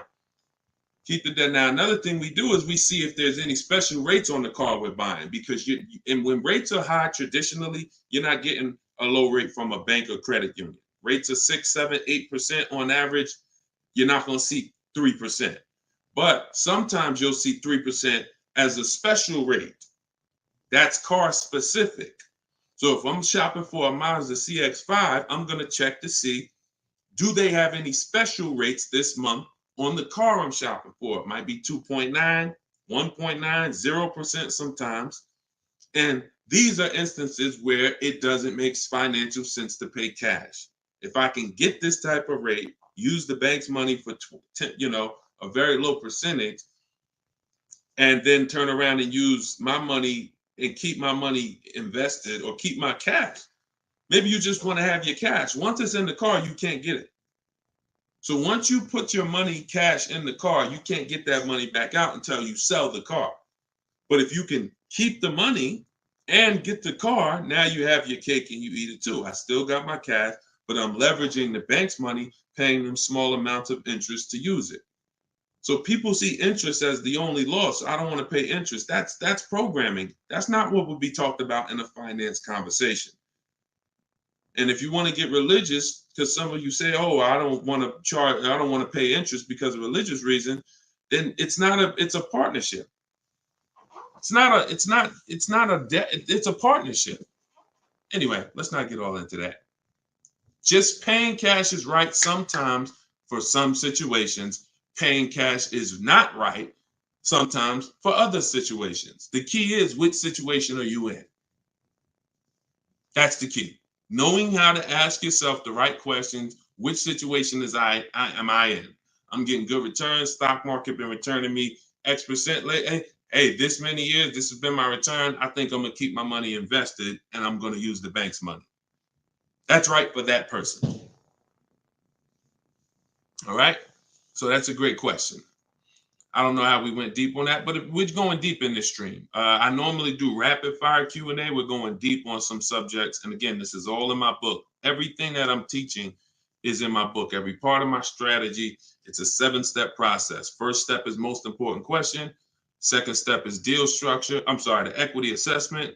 For those of you who are replacing a car or a lease, assessing the equity in the asset to see how much money we can pull out, if any, to either put in our bank account or use in our next transaction. Third step is deal structure. Fourth step is shopping, not buying. It's actually called shopping, not buying, where we enjoy shopping, we enjoy test driving, we enjoy the process. We're about to spend $30, $40, $50, $100,000. We actually enjoy shopping for the item. There's no pressure because we're never talking numbers in the dealership, ever. That's our rule.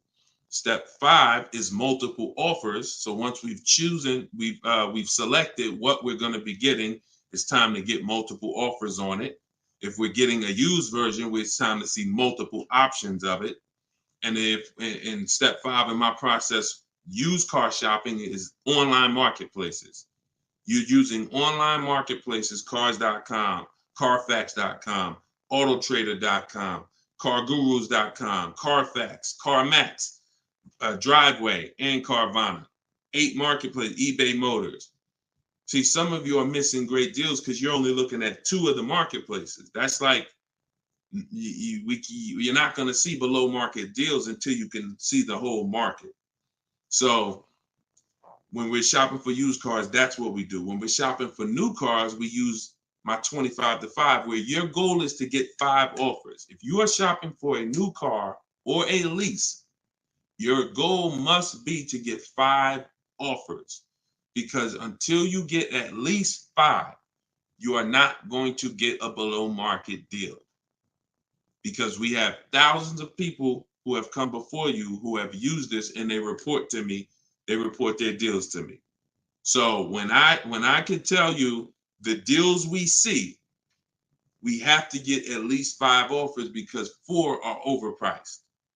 Some people get 6, 7 offers. You saw Charles earlier on his Palisade. I think he said he got 10 offers. But once you learn how to get them from home, either you could do it your way, you want to call and get them, you want to ask for managers to get them. I don't care what you do. If you're using my process, we don't do any talking. So when you're using my book, we're not talking, because when you talk, who knows, when you talk, you can say the wrong thing. When you type, and then you're typing what I wrote for you, because in my book you're using what I wrote for you to talk to the dealers by email. So I can't even say talk to the dealers, to communicate by email, because we know everything they're going to say. So then the step 6 is paperwork and protection. Once you get your lowest offer, you find the best option. It's time for the paperwork. And then step 7 is delivery. That's it. So everything that I teach is out of one of those 7 steps. And, part of why you have not gotten the deals that you see me sharing is because you don't have any process. You're just winging it.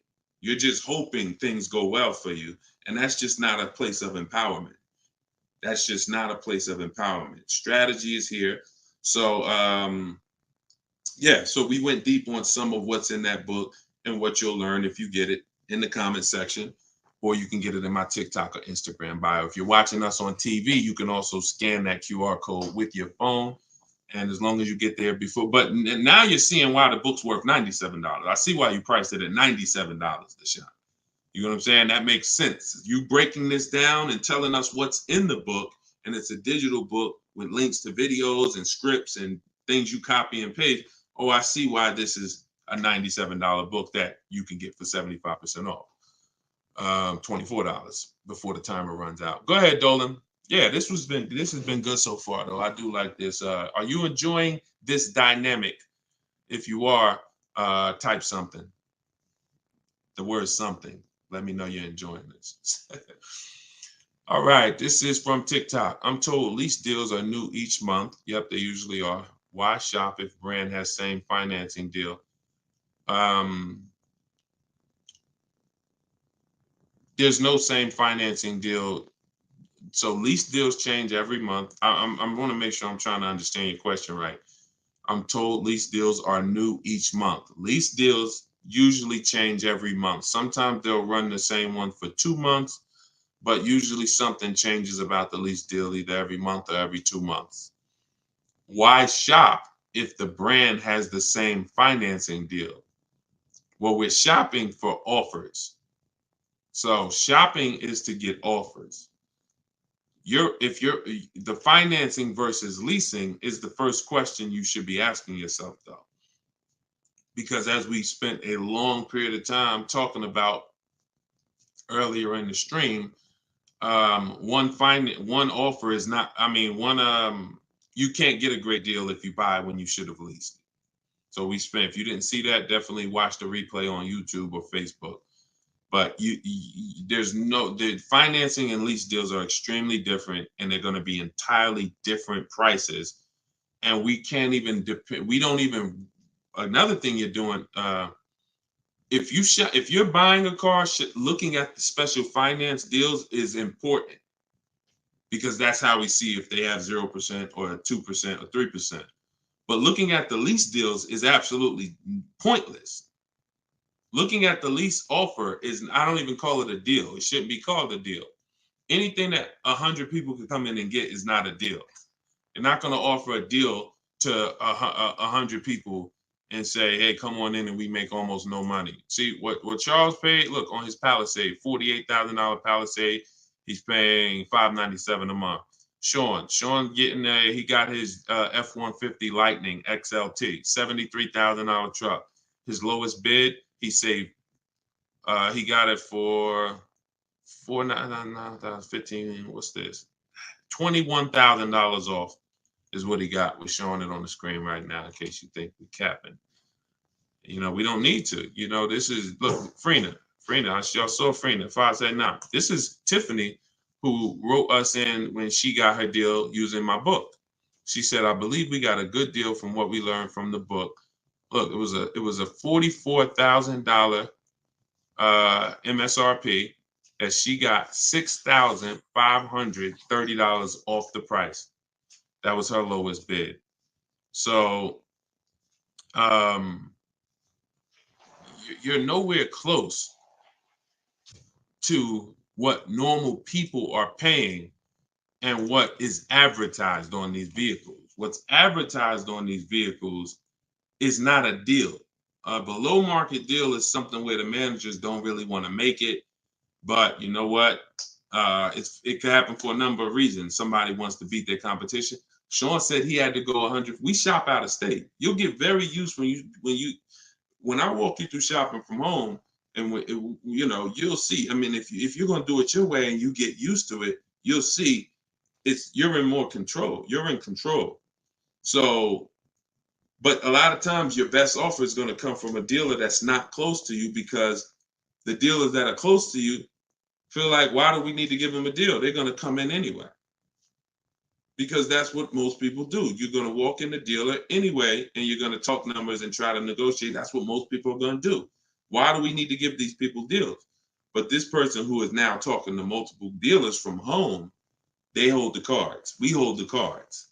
And then one person wants to beat everybody, and they do that. But you gotta, I'm gonna say this and then Dolan throw the next question up. If everyone could get below market deals, then they wouldn't be below market deals. They would be normal deals. It would be the average price. Y'all, is that clear? Is that clear?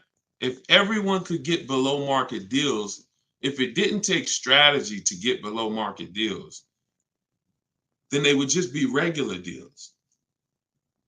You know? All right, this is Rhino from YouTube. What is a good range of credit score to go for a lease? Great question.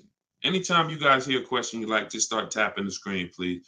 Appreciate y'all continuing to run the likes up on TikTok.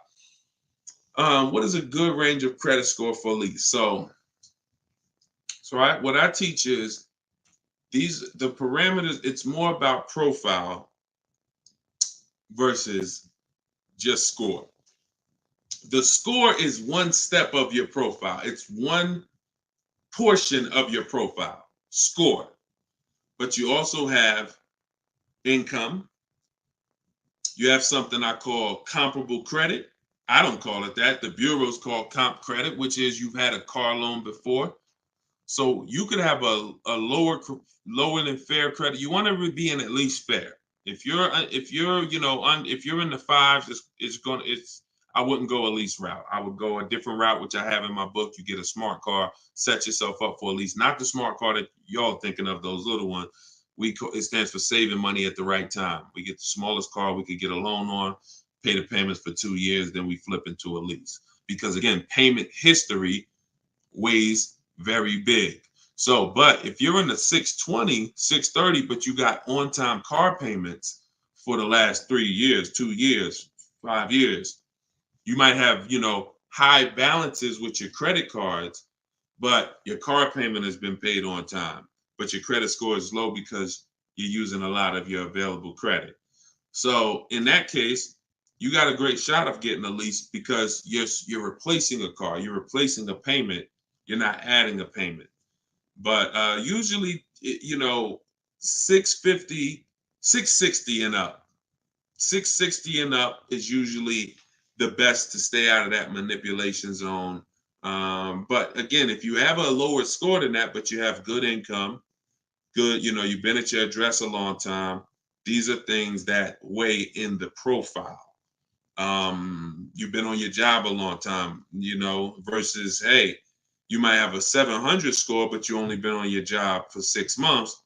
That could affect you. So it's not just score, it's profile. But most leases are easier to qualify for than you guys would believe. I got my first lease and I had a 6-something credit score. Now I did have to pay, I remember $25 more because of my credit score. I didn't get approved at the first tier. I went up like $25 or something like that. But I was still paying $256 a month for a brand new Pontiac G6. It's a $20,000 car. So I had friends that were paying $500 a month for Toyota Corollas, $20,000 cars. $23,000 brand new Toyota Corolla. They're paying $500. They're paying, and I'm paying $256. These things make a difference in households. Thank you for answering, brother. Just purchased your book too on your website. Enjoy it, brother. Now, I don't even say enjoy it. I use it. Use it. And there's 2 ways to use it. I don't recommend going through the book and then shopping.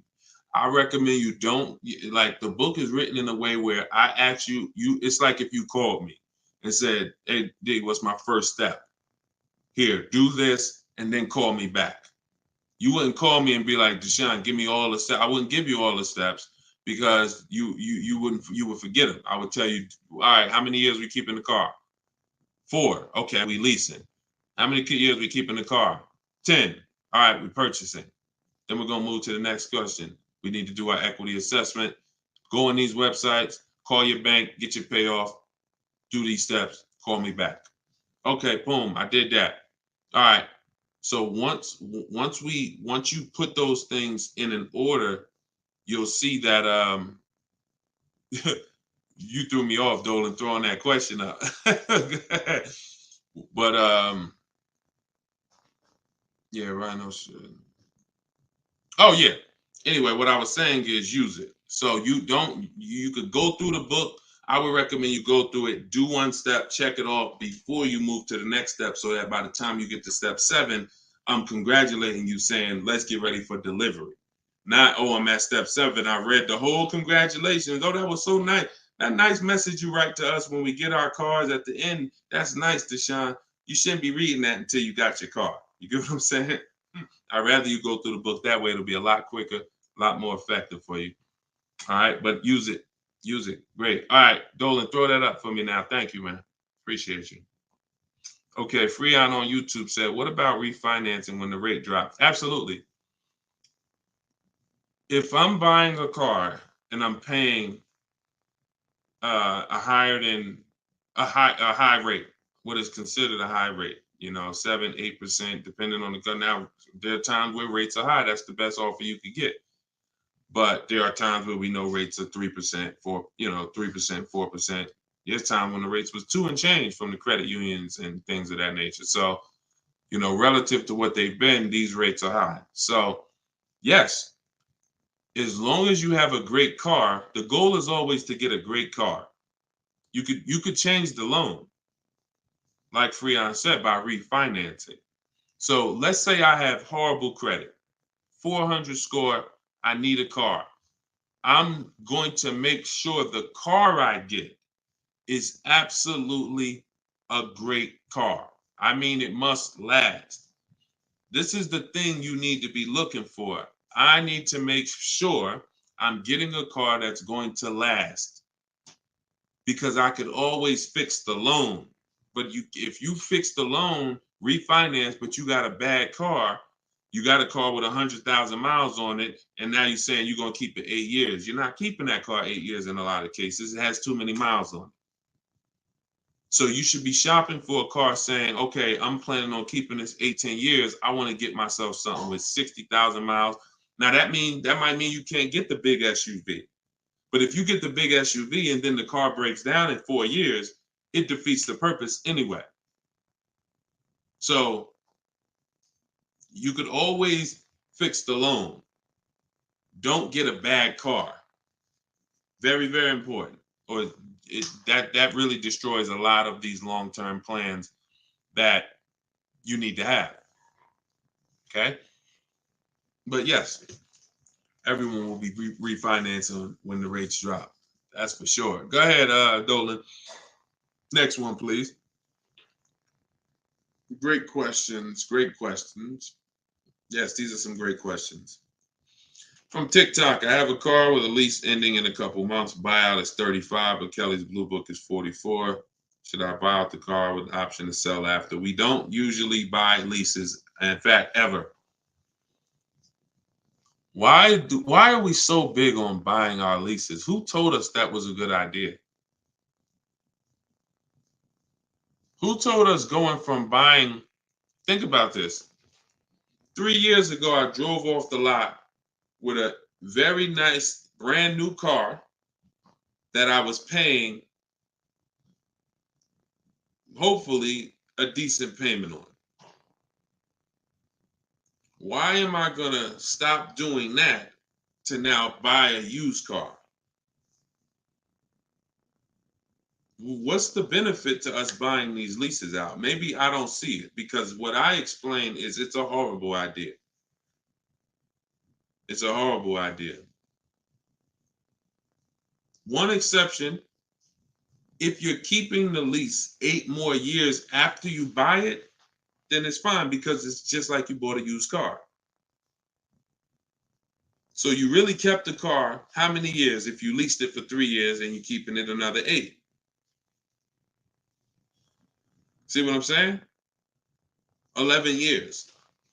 So you're going to win. It's still a bad idea, but you'll win somewhat if you keep the whole car 11 years, because I'm going to tell you why. Once you get a used car, you reset everything. You got a new, that's a whole separate transaction. If you lease a car, your payment on that lease is going to be, let's just say your payment on the lease is $450 a month. What you're going to find in most cases, if you buy the lease out, to get a $450 a month payment, you got to take a 6-year loan. To get a $450 a month payment, you got to take a 6-year loan. So you already leased the car for 3 years, and now you're purchasing the balance for another 6. You leased the car for 3, you're purchasing it for another 6. That's 9 years. So why did I just say the only way to win when you buy your lease is to keep it at least 11 years? Because how many years of payments are most people going to have? 9. 9. 9. Can we let that sink in? A person who buys their lease, like most people are going to buy them with 6-year loans, you're paying for 9 years on the same car. 9. Even if you get a 5-year loan, 8 years on the same car. So it'd be a shame to go pay 8 years on the same car and then turn around and do that all over again.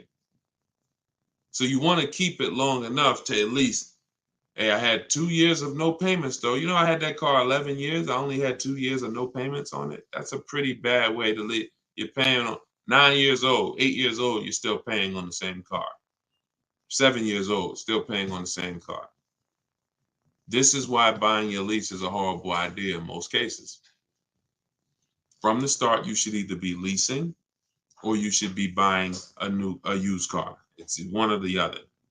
and you're buying a used car that if you plan to keep it 8 or more years, you're leasing if you're not planning to keep the car 8 years. That's it. Not many cases where these make sense. Go ahead, Dolan. It's a great question though. And I'm hoping we can help a lot of people stop doing that. And eventually maybe 10 years from now, 15 years from now, people won't be asking these questions, but it's a very, very common question. Go ahead, Dolan. Shoot the next one up, bro. Nico Smooth on YouTube. What's up, my man? Deshone, if I wanted to counter offer lower than what the calculator generated, would that be realistic? Getting 1.4% would like to get around 1. If your lowest offer is 1.4, then that's the lease program. If your offers are 1.4, your offers should not be the same. That means you don't have enough offers. If all the offers are in one spot, 1.4, that means you're not getting enough. Once you get 5, 7, you'll see they should be at least $150 to $200 a month difference. That's how it should be. $400 to $600 a month. $600 to $800, $600 to $750. That's how it should be. Now, if you once your lowest offer is 1.4, but you have 1.6, 1.7, higher offers than that, then 1.4 is the best, and that's the lease program. There's nothing you can do about the lease program. All you're doing is finding the dealer that's going to agree to discount the car the largest amount. The lease program is then going to dictate what the payment's going to be. But yeah, you're on the right track. Go to a Plan B vehicle. It's surprising how different every single vehicle has a different lease program. In regards to what and just to really hammer this home, Zafrina, who we showed first at the beginning of the stream, she had a $579 a month lease on a $65,000 truck. She was shopping for a Jeep Grand Cherokee Limited because that's what they had, and they were replacing the lease. So she gets a 1.2, 1.1 and change. It was like under 1.2, like 1.19 or something like that. That was her best offer on a Jeep Grand Cherokee Limited. That's a great lease. That's a great deal. $600. That's a great lease deal. Probably a $450 payment on a $40,000. Great lease deal. But she said this guy is saying that he thinks he might be able to do better on a hybrid Jeep Grand Cherokee Limited. He said he could probably get me below the 1%. I said, okay, you need to get 5 more offers at least. Because what if he's saying he could do better on that version, that means that version has a better lease program, which means you need to get your 5 offers again. She called me 48 hours later. Well, she posted in our group saying that she had gotten that $579 a month, which was a 0.88% lease. So that's not only is every vehicle have a different lease program, every trim level has a different lease program. Almost trim levels can have different lease programs attached to them. In many cases, they do. All right, great question though. You could also wait it out, Nico, if you have a little more time and see what the programs are next month. Go ahead, Dolan. You can shoot the next one up. Can you lease a car if you have a bankruptcy? Sure, but you need to rebuild your credit. You need to get your, if you start in blank, I know people that have had a bankruptcy, got a discharge, and they are at a 700 score in like a year. So I will be following Shonda Martin. I recommend her to everybody. She has great strategies on credit. She does a lot of live streams like me, and she has great strategies. So I think she's on every platform. Yeah, she's on every platform that we're on. So Shonda Martin. But yeah, get yourself up to like a 680, which is not hard to do because you're starting fresh. Many times a Chevy or a Ford, a Honda, Hyundai, Mazda, Subaru, these leases don't need you to be incredible. If you have a good job, long history on your job, and a 680 score, you're going to get most of these leases. These are not like luxury leases to the point where they're snooty. All right, go ahead, Dolan.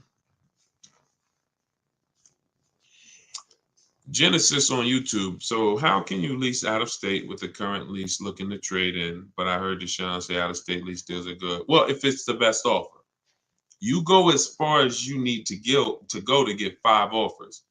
In my book, we use my 25 to 5 strategy, where you're connecting with 25 dealers online in 20 minutes. We go to their websites using the contact tab, and then you have a template of mine that you copy and paste. If you're going to do it your way, you're just writing in, all the details of what you want, when your deadline is, what options you're looking for, what you're over. This is all stuff I walk you through in the book. What you're looking for. Really, it's about the car. You're not saying, hey, I'm looking for a lease quote, I'm looking for a purchase quote. We need to find out who even has a car before we start talking about money. But then the goal is that you got to get at least 5 offers. You got to get at least, and you have to do the equity assessment to see if there's any equity in your current lease. You don't want to return that, and you don't even know if there's any equity in that lease. And the only way you know that is the offers you get are higher than the payoff. It's very simple. Equity is offers, cash offers from CarMax, Driveway, Kelly's Blue Book, instant cash offer, not Blue Book, the website, instant cash offer, Kelly's Blue Book, Auto Nation, sell my car, Car Guru, sell my car. You have to get these offers, and if those offers are higher than your payoff, then you have equity when you sell the car to these people. If you have a third-party restriction, you can't sell the car directly to them. You got to sell to a local dealership. You got to get bids from a local dealership. I teach you how to do that. For those of you who have third-party restrictions, we talk to used car managers to sell our leases. So I've been doing this since 2006. Like, if I wasn't called to build these companies, then I would be. If I wasn't called to build these companies, there's no doubt I would be selling cars, making $200,000, $300,000, $400,000 a year. There's no doubt about it. But that's not the path God had for me. So what I'm telling you is based on me understanding 99.9% of the car buying of the industry inside and out, and giving you the way to actually stay in control, call the shots, have the business come to you, have the banks come to you, have the cash offers come to you, and then you're just simply picking the best ones as they come to you. So this is all in my book, Cars from Home, 7 Steps to Saving Time, Money, and Avoiding Dealerships. It's a digital book. You can get your copy for 75% off in my TikTok bio, in my Instagram bio, or we have a comment pin. Dolan, can you post the comment for everybody again on Facebook and YouTube? Just copy and paste that comment for everybody. And also we'll put a banner up on the screen for those of you who are watching us on television. You can scan this banner with your phone, and it'll take you to the 75% off page. So you'll only pay $24. You won't pay the normal price of $97. But that offers for 30 minutes. Once the timer does expire, $97 is your price to get it, which is still a great price. I'm sure everybody who spent time with us today can see why $97 is going to save you probably tens of thousands of dollars, depending on how many cars you get.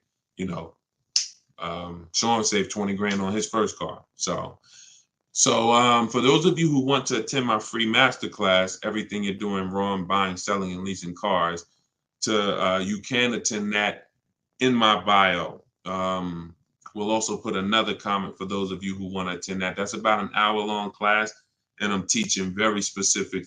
You'll need a notepad for that. That's not just Q&A, although we do Q&A after. So you guys can go watch that, and so we'll put, and that's also in my Instagram and my TikTok bio. So the information's available, y'all. That's the whole point. There's no excuse.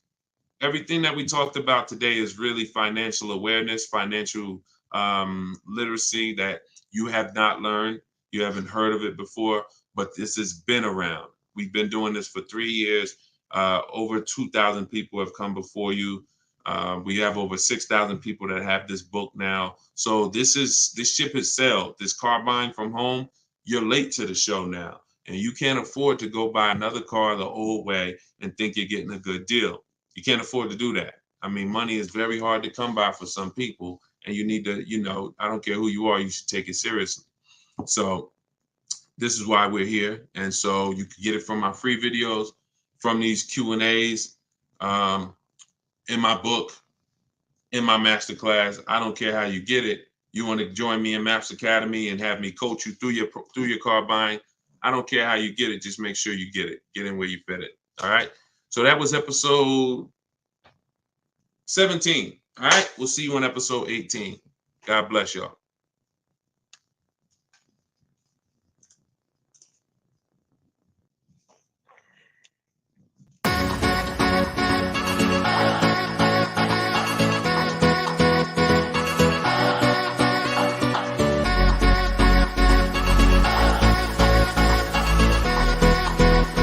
The worst possible thing you could say when you walk into a car dealership. I spent 5 years with Mercedes-Benz, 5 with General Motors, and the worst thing a person could say when they walk in is, if you could just get me to this payment, we got a deal.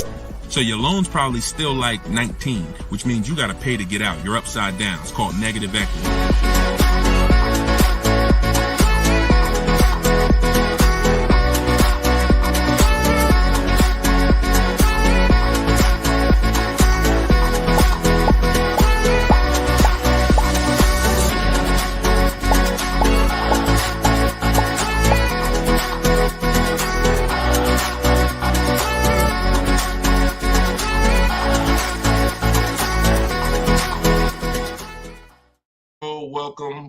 Welcome.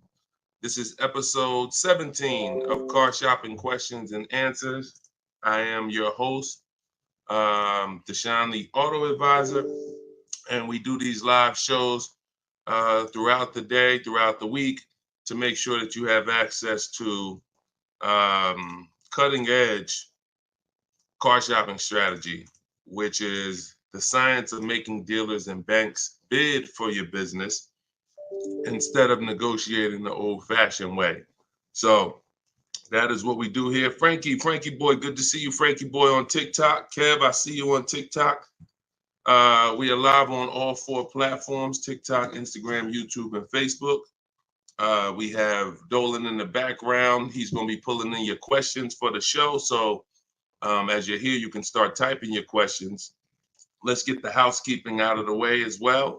Could everybody who shares great information hit the share button? Also, I'm the author of the new digital book, Cars from Home. It's called Car Shop. It's a 7-step system that we use to car shop, and we get bids from home. Everybody that you're going to hear me talking about today, I'll be sharing a lot of different people throughout the broadcast that use this system, so that you can see the different results that you will get when you start learning to make dealers bid for your business instead of negotiating the old-fashioned way. So thank you to everyone who has reviewed the book. Again, this is our Thursday, 12 p.m. live. It's May 9th, so you guys can start typing your questions if you are here with us live.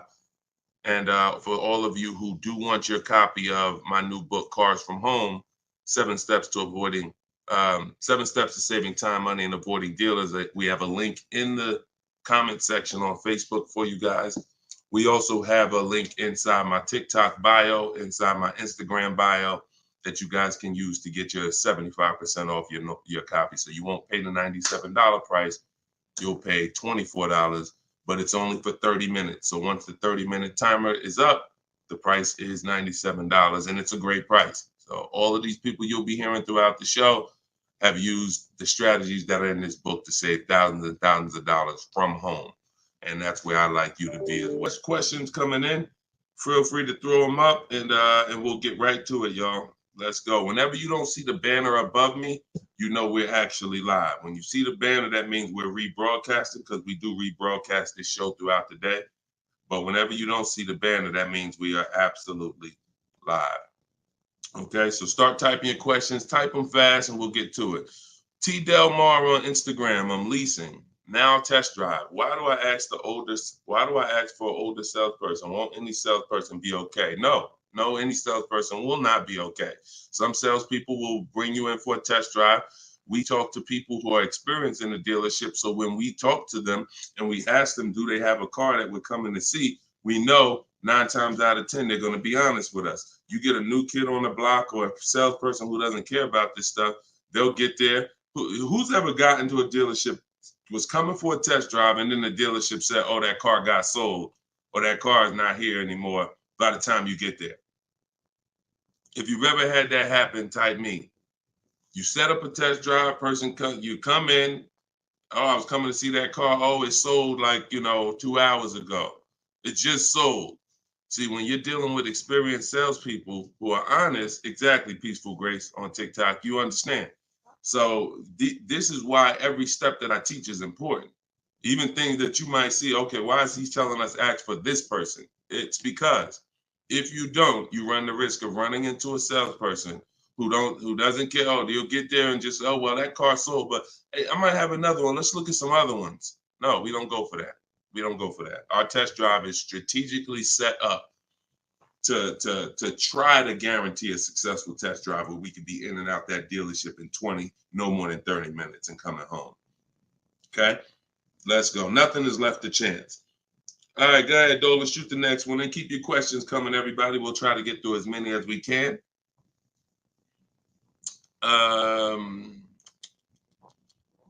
I see you got all right, we got one that just came in on TikTok. We'll give everybody a chance to come on in and start typing your questions. Try to type them all in one question, kind of one long question versus, continuations and continuations. Shaderick Will on TikTok. How do I get out of a finance contract without it being on my credit as a repo? How do I get out of a finance contract without it being on my credit as a repo? Well, let's talk about how not to do it. If they take the car back because you didn't pay them, that's a repo. So if they take the car back because you didn't pay them, that's a repo. So if you do that, that's a repo. So let's talk about how not to do that. You could sell the car. The only way to get out of a car without it being a repo is to sell the car. So you need to find out what your equity position is in the car. You need to call the bank, ask them how much you owe. That's called a payoff.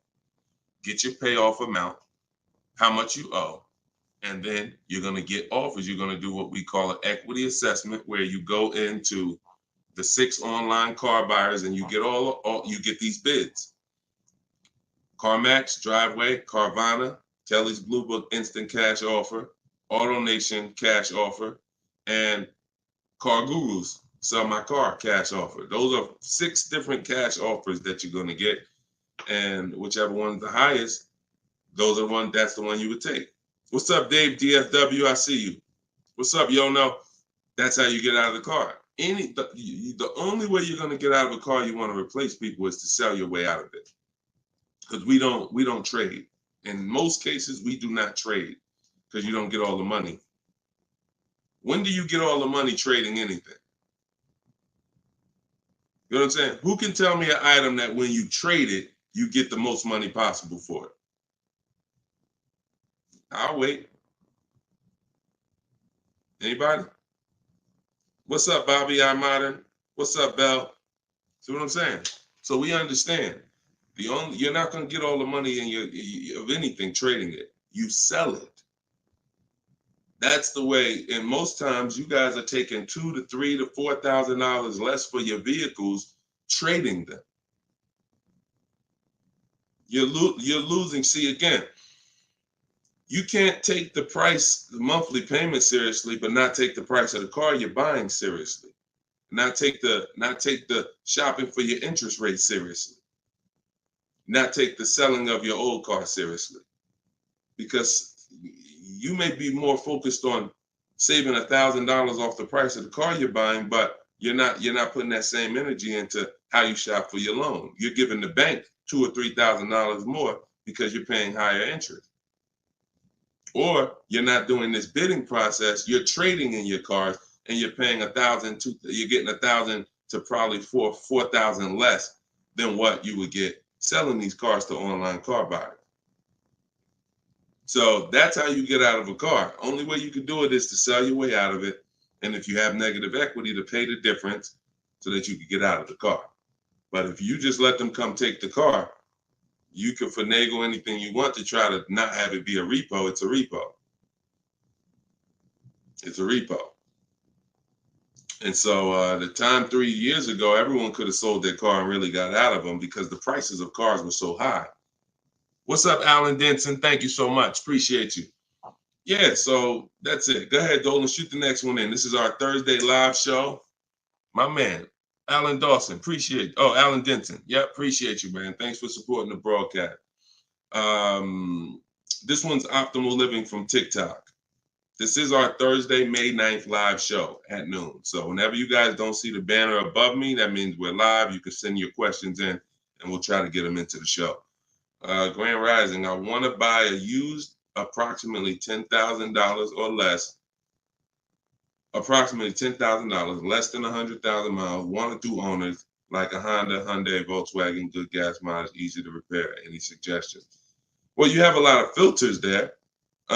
If you were buying under 10 grand, I would be looking at Facebook Marketplace.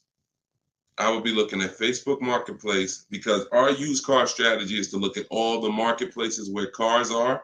These are, you know, Auto Trader, Cars.com, Car Gurus, Carfax.com, CarMax, Carvana, Driveway, and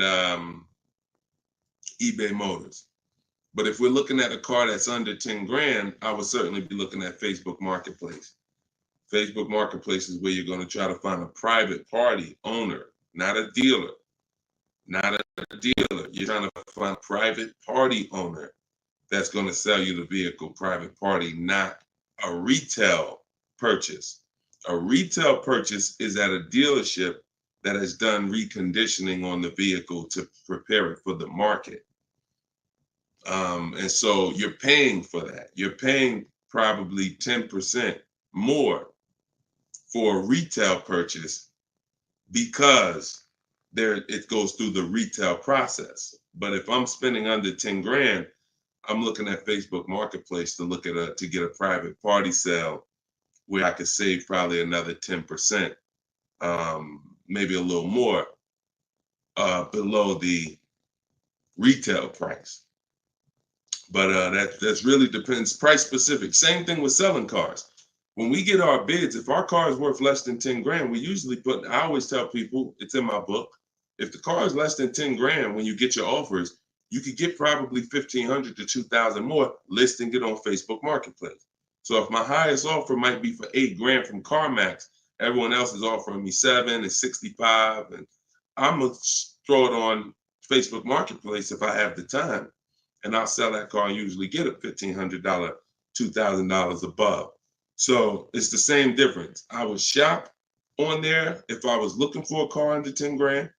I would sell on there if my car was worth under 10 grand. See, when you start going with cars that are worth 15, 20,000, trying to put them on Facebook Marketplace, most of the buyers there need a loan.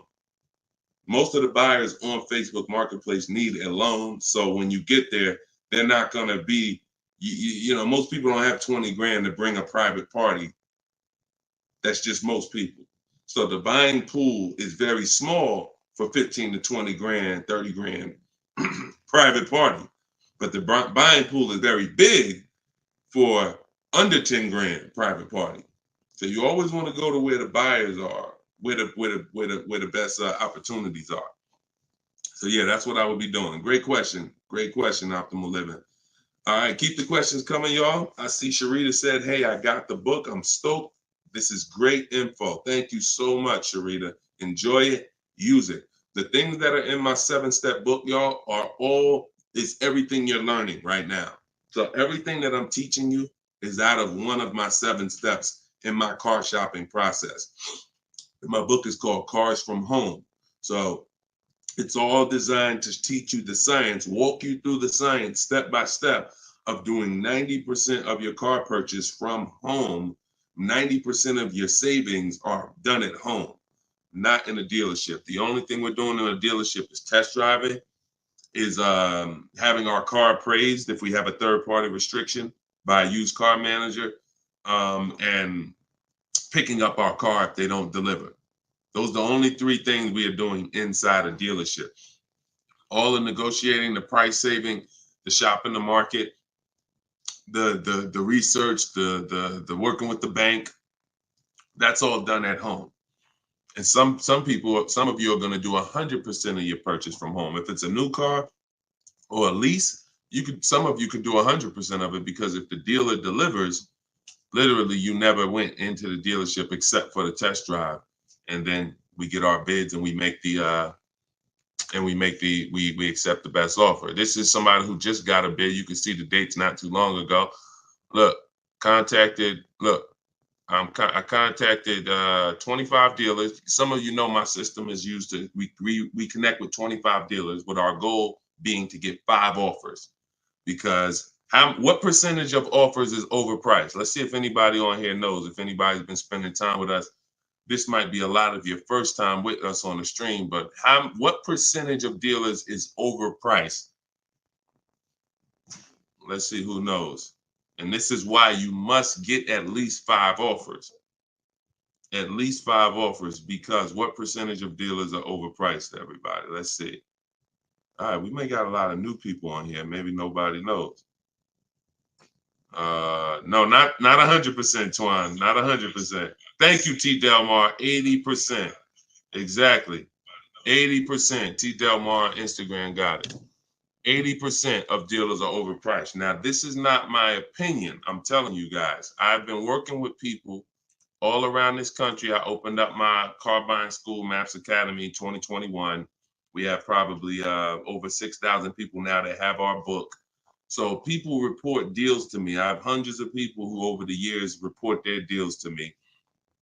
And that's what we see. We see 80% of the quotes we get are higher than the best quote. So when you get your 5 offers, one of them is going to blow the other ones away, but the other ones are going to be significantly higher. And when you look at somebody like this is Teddy. Teddy he said, I received 10 offers. He said, I only used the scripts provided. So in my book are the scripts he's talking about that you copy and paste. This dealer's initial quote came back at 937. Using the counter offer calculator, which you have in my book as well. Using the counter offer calculator, I countered at, I closed on this, wait, hold on, I can't even read. I closed on this 2024 BMW i4. MSRP is $73,855. $73,000. Pay attention to this, y'all. I counted at 829. He came back with 856. My highest offer during this process from a different dealer was 1123. My local dealer, there's a lot happening here in this post if y'all pay attention and dissect it. My local dealer came in at 986 and even told me in an email that he didn't think I'd find a better deal out there. I didn't speak to one salesman on the phone until after the credit was ran and the deal was secured. I even got them to cover my last 2 lease payments. This is how you get, see, if I was to ask Teddy right now, Teddy, bet me $1,000 that there's not a better deal out there, he'd most likely take the bet because he connected with 25 dealers. He got 10 offers. He used it. You can never accept a deal without countering, because we don't know what the bottom is until they say no to the counter, or until they say, no, I can't do that, but I could do this. Now we know they're at the bottom. So all of this stuff can't happen. You're not going to have price assurance, which means you guarantee you paid the lowest price, and you're not going to be able to get these numbers until you sit at home and start getting the offers at home. It is impossible to get these types of numbers, this type of confidence, this type of assurance walking into one dealer. Even if you got a good price, there's no way you even know it's a good price. until you have enough offers to know this one right here is the best offer. He might have thought his local dealer was making him the best offer at 890. What he said, his local dealer came back 986, because remember, he has other offers that are 1100. But if he accepts that offer, he's never pulling away in this BMW for $856 a month, a $73,000 vehicle. Now, again, I'm gonna ask y'all before we pull up the next question, and we are live right now. It's Thursday, it's May 9th, and this is our 12 p.m. show. Once again, I'm gonna ask y'all a question. When you look at what he's paying, some of you have seen every $5,000 on the price of a car is how much a month? Every $5,000, because this is a $73,000 car. Now I'm going to talk to some of you who don't understand leasing, some of you who are taught you always buy your cars no matter what, and I'm going to show you what this car would have cost him monthly, if he didn't know that leasing was better for him because he doesn't keep his car 8 years. Thank you, Gerard Young. Every $5,000, Gerard just answered. Emo also answered it on YouTube. The question was, every $5,000 on the price of a car is how much per month? Approximately $100 a month. So when you look at a $20,000 car, automatically you should think $400 a month. You're looking at a $40,000 car, that's $800 a month. You're looking at a $50,000 car, that's $1,000 a month. 5 years on a 5-year loan. You're looking at a $70,000 car, y'all. That's $1,400 a month. $1,400 a month. His car is $73,000. Not to mention, there's people right now that are driving this same exact car Teddy got, same exact BMW, $73,000. They're paying $1,400 a month. He's paying $856. Are y'all getting this? Are y'all getting this? So my book is in my TikTok bio. Click the link there. You can get it for 75% off. You won't pay the normal $97. Go ahead, Dolan, shoot the next question up. Instagram, you guys can go to my Instagram bio and get your copy for 75% off. And it is a step-by-step formula for how to get these deals. That's everything I talk about on these shows. Go ahead, Dolan. Shoot the next one up. Leo, I've been selling cars for 20 years. This young man is speaking the truth. Man, I appreciate it. See, and this is what the 20% of dealers do. The 20% of dealers have no problem, admitting the systems that we teach are better. Because we're not trained as car salespeople. Sometimes you think car salespeople are really trained. The only thing we're really trained on is negotiating and how to get you to say yes. We're not trained in finance, not trained to teach you about leasing. We're not trained to teach you about negative equity, depreciation, all this stuff that we should be trained on because you're buying a depreciating asset. We should be telling you, listen, based on our financial training, if you're not keeping your car 8 years, your best option is going to be to lease. Because when you buy your car is going to go down in value so much over the 5 to 8 years you have it. If you turn around and replace it, you're going to lose all that money. Your car is going down in value way too much over 5 to 8 years for you to turn around and replace the car right after that. You need to keep it after that. That's when you keep it. 8 years of that's when you keep it, because now you're like, man, I put all this money in this car. Yes, it may not be worth what I bought it for, which was $40,000 8 years ago. It might only be worth $10,000 today, but I'm going to keep it now because 3 years from now, it's going to still be worth probably $8,000. It might be worth 10 today, but because it's 8 years old, in 2 more years, it'll be worth $8,000. I'm not losing that much money anymore. You are not winning with buying cars until the car is not depreciating that much anymore and you still own it. Okay? If y'all clear with me on that, tap the screen. Run the likes up on TikTok if y'all are getting what I'm telling you. If you're getting what I'm telling you, hit the like button. If you're on Instagram, if you're on YouTube, if you're on Facebook, hit the like button if you're clear on what I'm telling y'all. All right, let's move on to the next question, Dolan. Okay, I like to make sure you guys are actually following the conversation. So you have to actually respond and let me know you're following it when I ask you a question. All right, this one's Glenn over on YouTube. If your car lease is up in 6 months, how do you go about trying to sell your lease? Well, the first thing you're going to do, first of all, this is a great question. Glenn said, how do you sell your lease? Now, step 2 in my process is called the equity assessment. My book is called Cars from Home, 7 Steps to Saving Time, Money, and Avoiding Dealerships. Step 1 is the leasing versus buying question. Step 2 is the equity assessment, which means if you have a car you're replacing, we got to get the most money for it. And that's never going to be with a trade. So we have to see, is there any equity in our lease?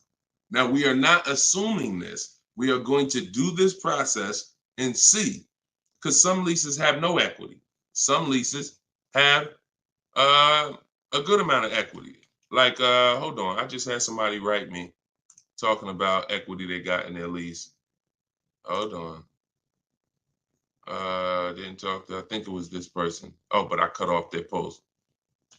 Somebody said they just got $4,000. And I always like to say this. I always like to show this stuff so people understand. You know, we operate with documentation.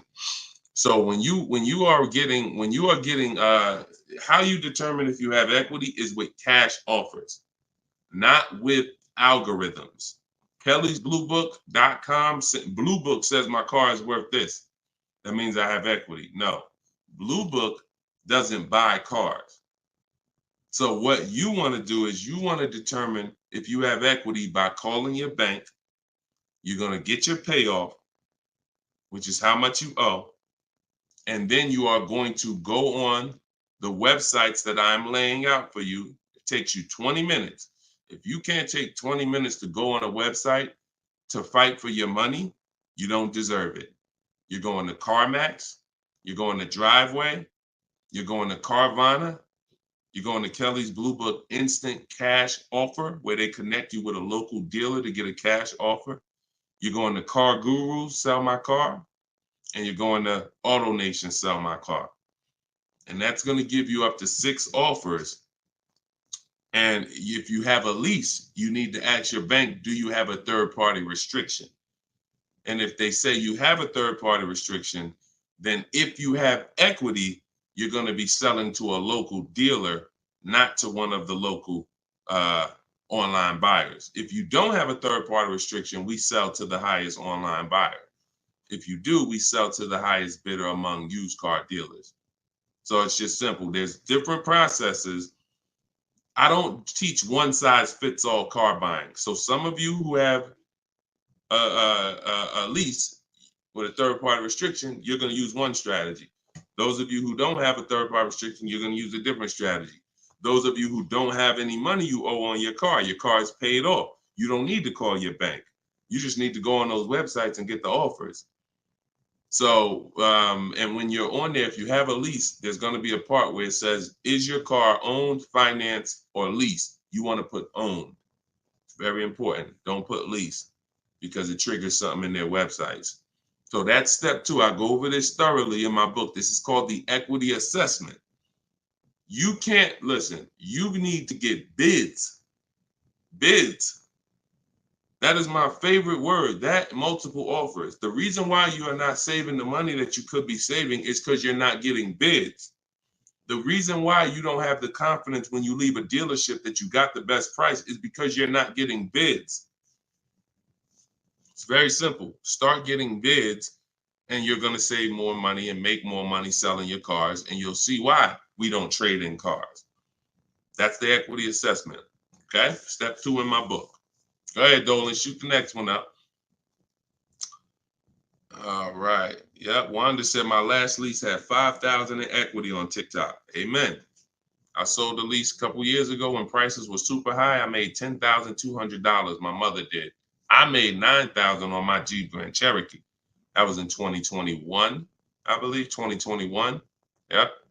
It was ridiculous money. So the 9, 10 grand, 12 grand lease, those are not really there anymore. But we still see people that are making 2 and 3 and 5,000 for sure. Rudy on Facebook, how are you? Good afternoon, Deshone. I'm new to the live stream. Welcome. Who's new to the stream? If this is your first time here, type 1.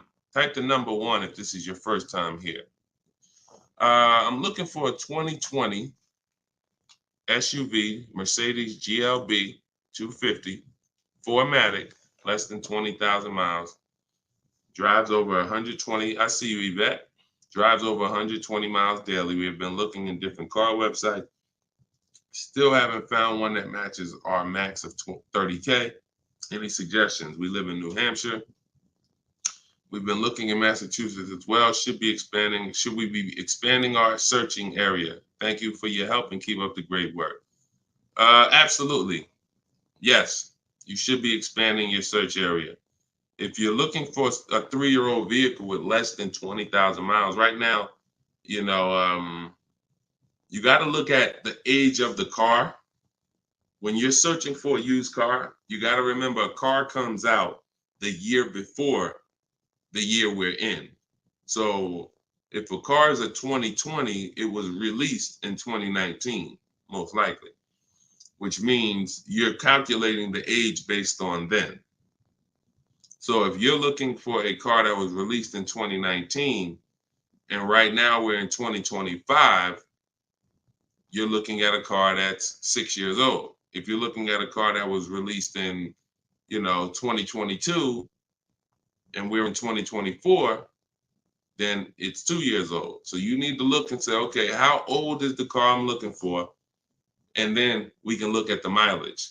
Because if you're looking for a car that's 4 years old, but you're looking for it to be driven 20,000 miles or less, that means you're only looking for a car that has a 5,000 a year average. That's going to be very tough. I like to go with it. I like to look at 10,000 a year, and then I like to go to 12. Now, we're talking about how we expand the search of our used cars, because the whole goal is to expand the search slowly. So if you were looking at the 2020, 20,000 miles, now go up to 30,000 miles. I would go up to 40,000 miles, because 40,000 miles still means it's driven lower than average. Just to show, so average miles is 10 to 12,000 miles a year. If you get a vehicle and it's 4 years old, it's driven 10 to 12,000 miles a year. It has really under 40,000 miles on it. It means it's been driven under 10,000 per year. So you're really looking for the mileage. It's the mileage that I think is really going to limit you. Now you could expand your search wide, like you said. There's many ways to expand it. You could go 100 miles out. You could go 200 miles out. You can go 500 miles out.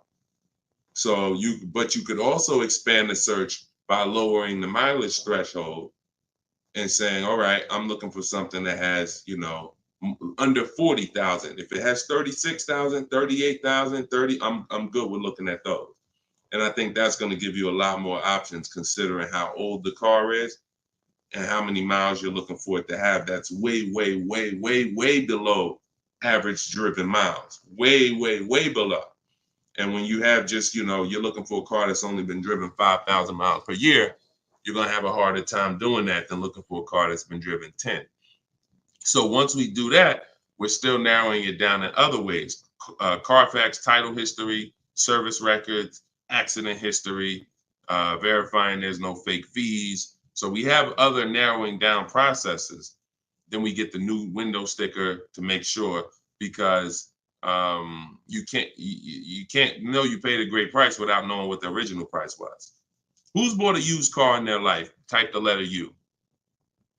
Type the letter U, and I'm gonna tell before Dolan pulls up the next question, I want to make a point here to how just not having strategy, you guys are missing the things that you should be using to determine if you're getting deals.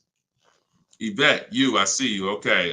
Richard on Instagram, you, I see you. Leslie on TikTok, I see you. Alex, I see you. Derek, I see you. Harold, I see you. Kathy, I see you. Okay, so let me show you something. When I was buying my Infiniti truck, all of the trucks we were looking at were white.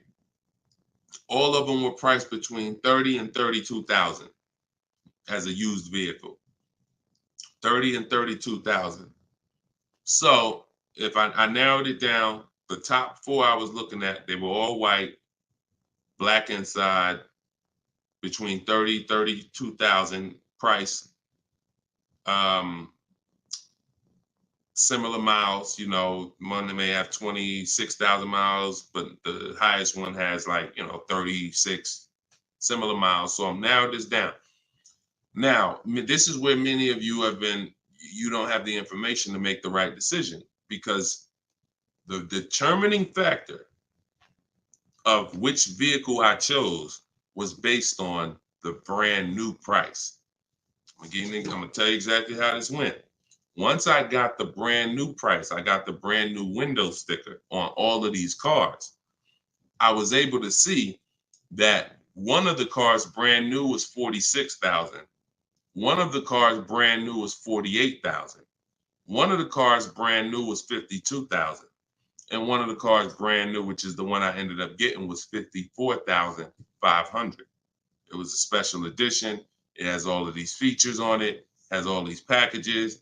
It has different rims. It has all these different things. Now, if I would have picked the other ones, because the asking price was lower, I would have made a horrible decision. Paying 31,000 for a car that was originally 46,000 is nowhere near as good of a deal as paying 31,800, which is what I paid for a car that was originally 54,000. This is what I call in my book the true value percentage. The true value percentage discount is what the vehicle is being sold for relative to what it was when it was new. So picture this, if the vehicles that I was looking at would have only had the true value percentage discount on them, it would have made it even easier for me to choose, because the one I picked would have said 42% off the brand new price.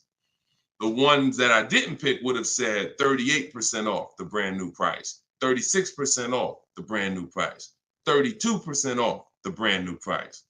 So when I look, true value percentage is literally that. And that is something we created. See, a lot of what we teach, we didn't learn it, we created it. So you are getting things that, why can't I find what Deshone teaches in other places? Because God had me create it. So you're not going to find it from other people. You're not going to find the 8-year rule for leasing versus buying or other people. You're not going to find the 1.5% rule for bad lease deals with other people. You're not going to hear them talking about this true value percentage discount when we're looking at used cars, because we created all of this stuff to regulate the industry for people who will use it. So if you guys want everything I teach in one spot, you can go to my TikTok bio. As long as you get there before the 30-minute timer goes down, you can get your copy of Cars from Home, my digital book, for 75% off.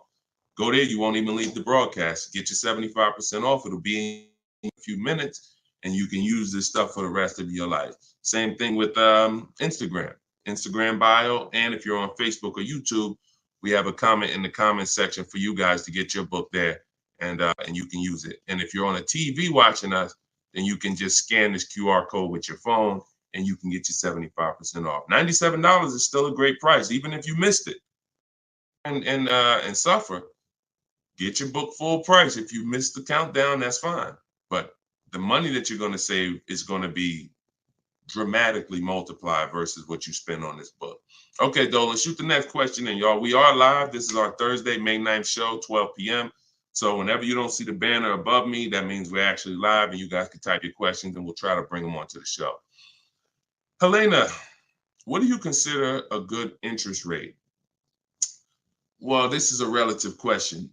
It's the same question you're asking when you say, what do you consider a good discount off a car? How much should I pay for this car? We only pay when someone wins the bid.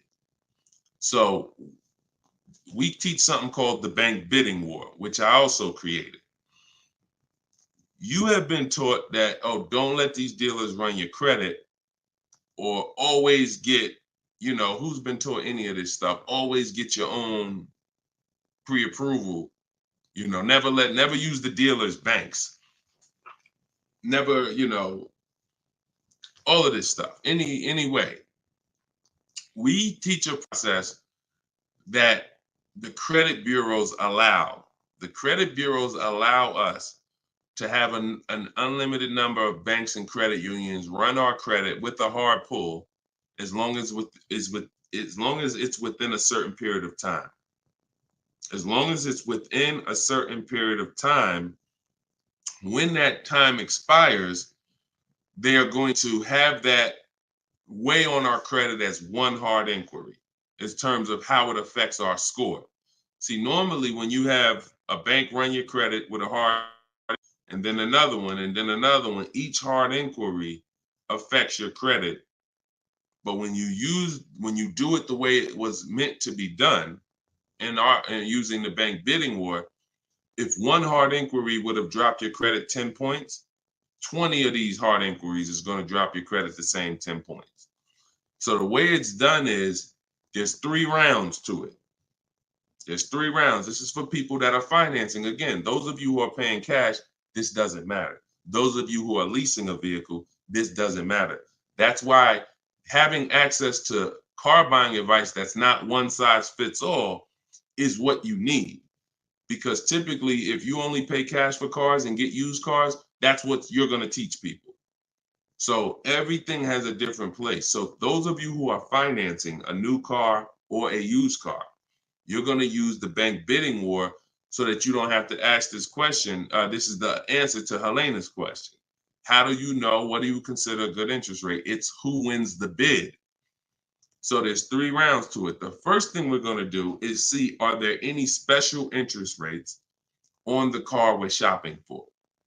So if we're shopping for a Kia Optima, a Kia K5, and all right, let's see, are there any special interest rates on it? Are they doing anything like 1.9% financing? Are they doing 0% financing? Are they doing 2.9% financing? Anything special? We also need to know how much the term. What's the term? Some people only do 0% for 3 years. That means you got to be able to pay the car off in 3 years or you can't take the deal. If it's 0% for 60 months, that's different. You got a 0% 5-year loan. You got 0% 6-year loan. So we need to see, is there anything special on the car? We do that for new and certified pre-owned, if we're looking for a certified pre-owned. Now, if we find something, sometimes that could prevent us from even needing to do any other interest rate shopping. If they're doing 1.99 for 60 months, you're not going to find better than that. No bank is going to do better than that. So that's why it eliminates the rest of the rounds in the bank bidding war. Eliminate it. But let's just say that there are no special interest rates. Now we're going to revisit the bank bidding war in round 2, which is after we find the best price on our car. See, because some of you, when you go shop for a car, you're thinking, how much should this car cost?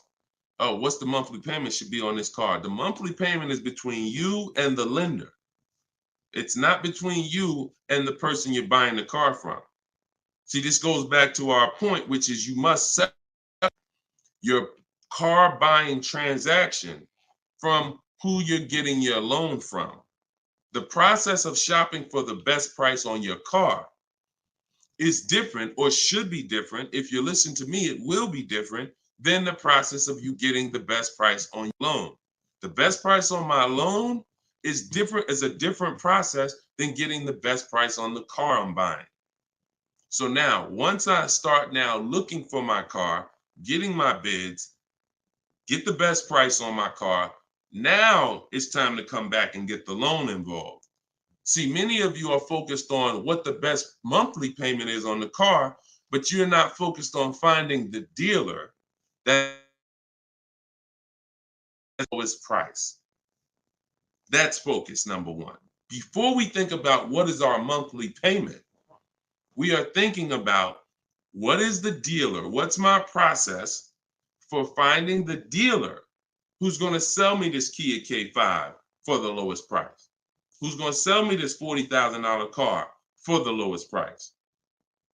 Once I find that dealer, Now it's time for me to come and get start shopping for my loan. See, and the reason why this works so well is because there's a process to it. We're not winging this. The reason why any fighter who goes into a fight and they're winging it, they are in a position of struggle. We don't wing it. That's why when you see my 7-step process in my book, it's 7 steps. In Matt's Academy, my car buying school, it's 7 steps. Whether it's video, whether it's the book, it does not matter. It's 7 steps because the process does not change.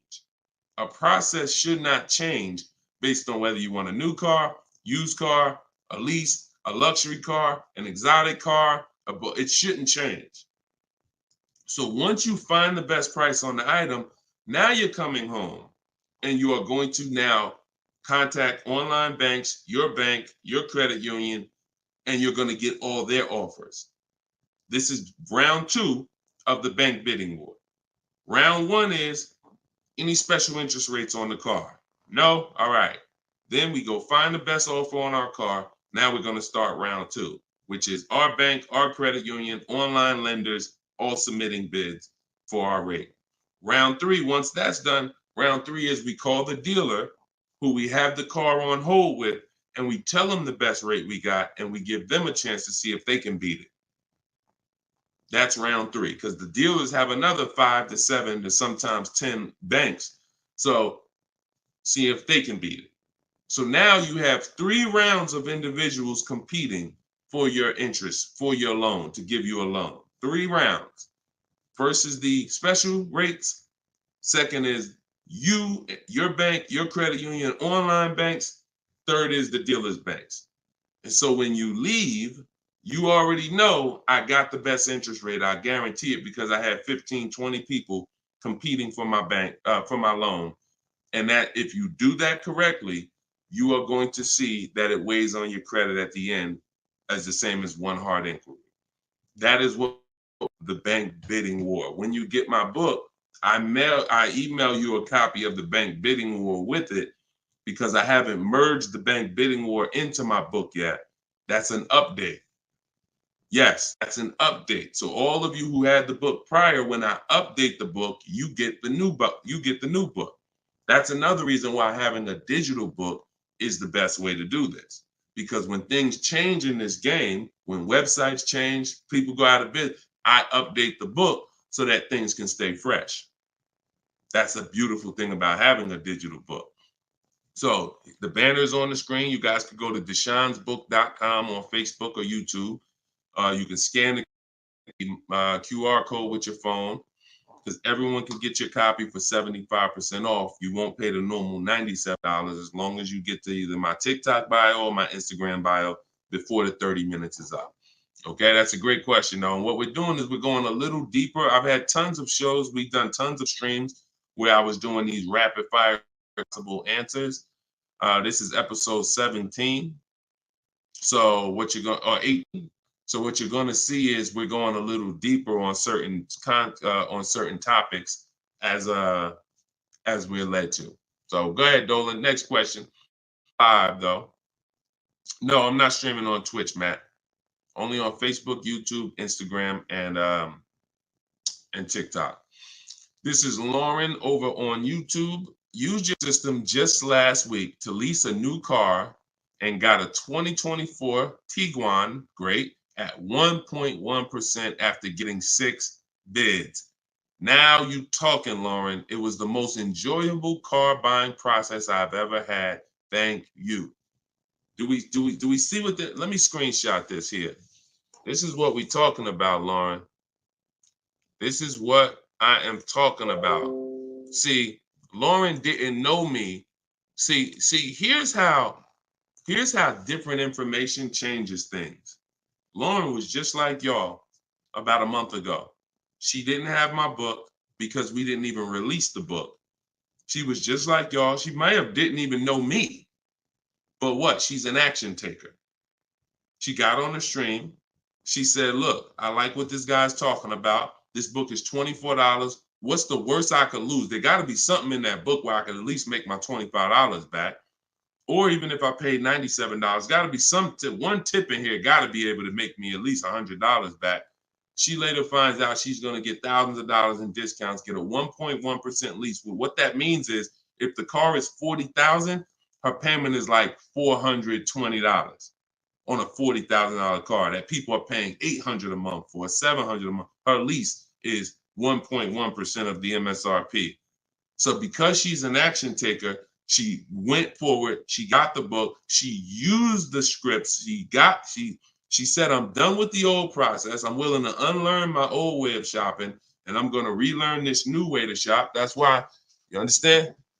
That's why it's all about unlearning and relearning. You understand? And she's able to reap the rewards of not just saving the money, but receiving empowerment.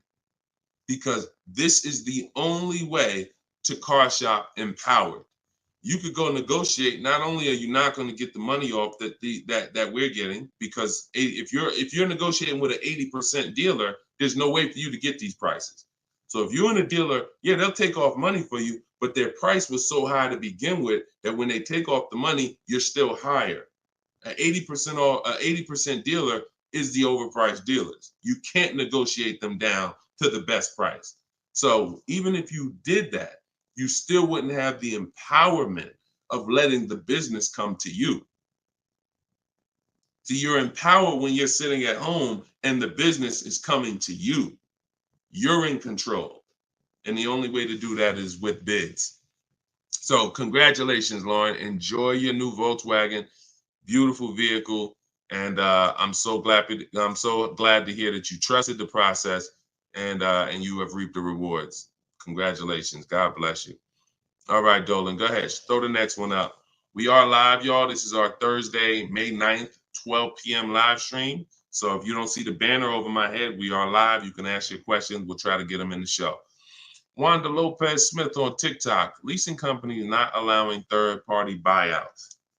Yeah, I explained that. If we have a third-party restriction, we're going to sell it to a local dealer. But we still get bids. We still need to get bids from the online car buyers to know if we have equity.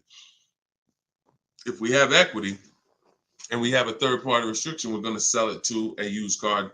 Like if I had a BMW and there's a third-party restriction, I'm selling my BMW to a BMW dealer.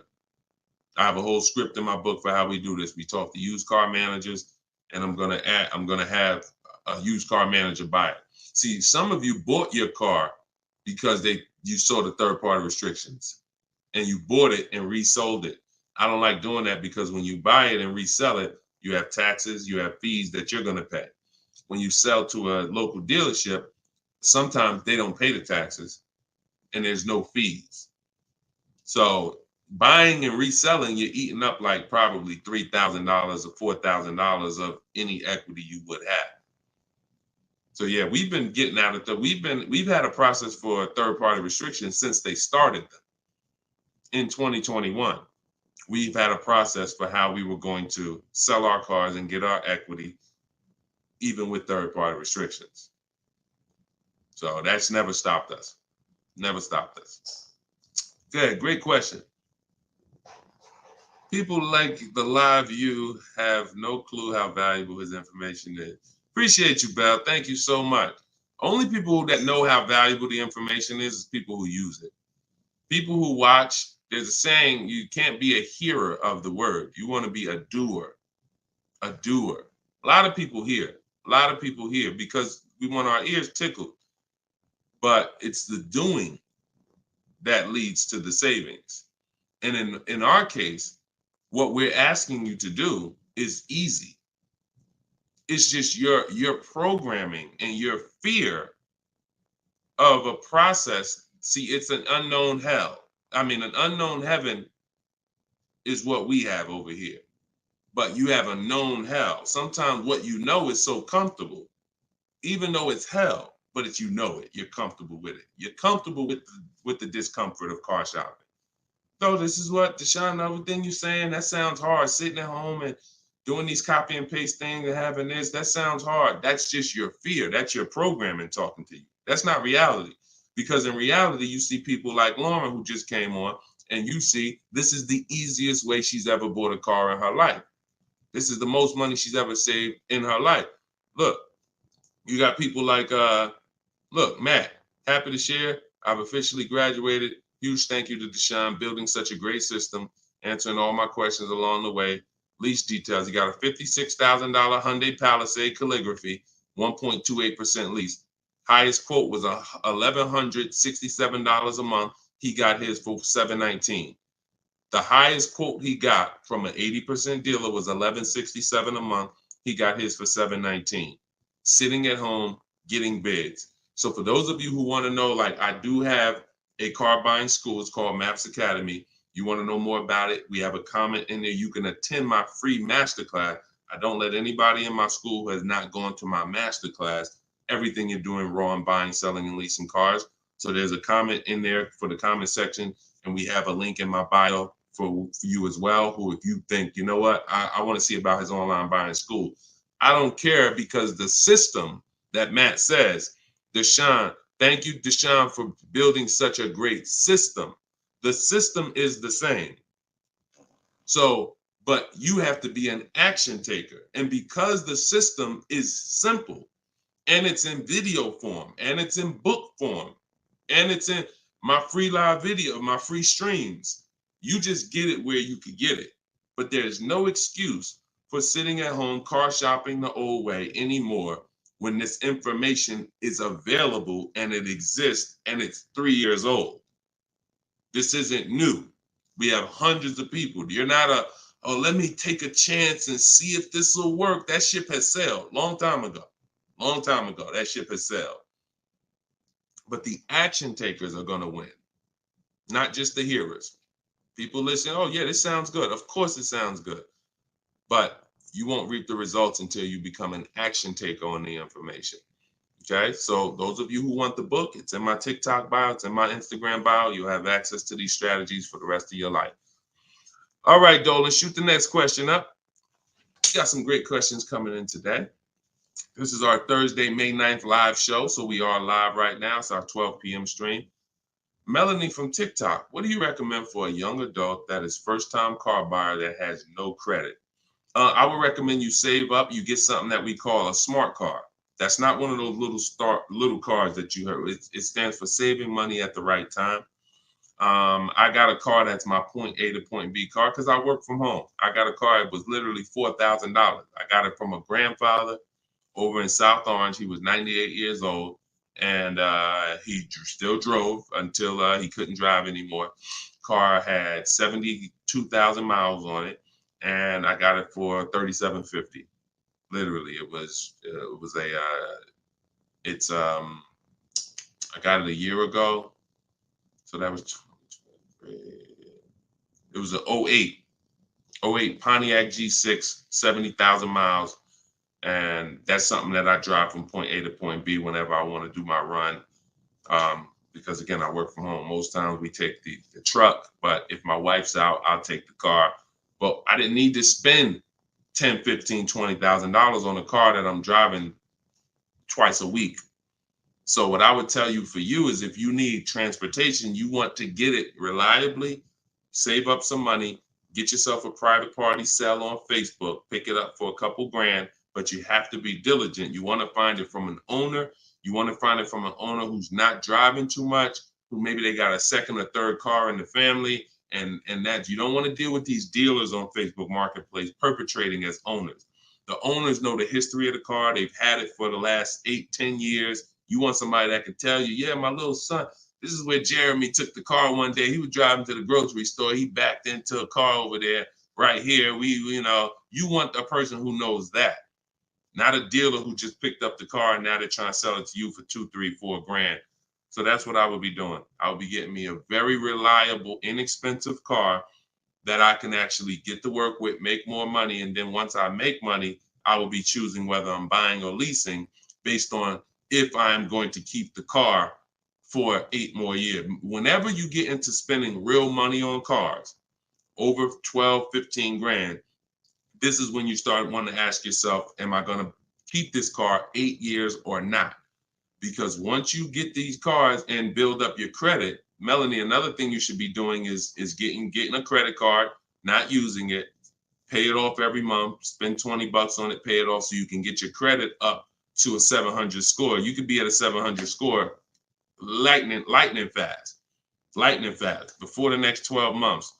So now what you want is you want a car to drive, get you to where you're going, but then you want to be building your credit now. So now when you're like, okay, I got a job, I'm making money, I want to get me a different car. Am I going to buy it or lease it? And if you're not keeping it 8 years, you want to go for the lease so that you could drive a brand new car for pennies on the dollar, as long as you keep following what we're teaching and getting great lease deals.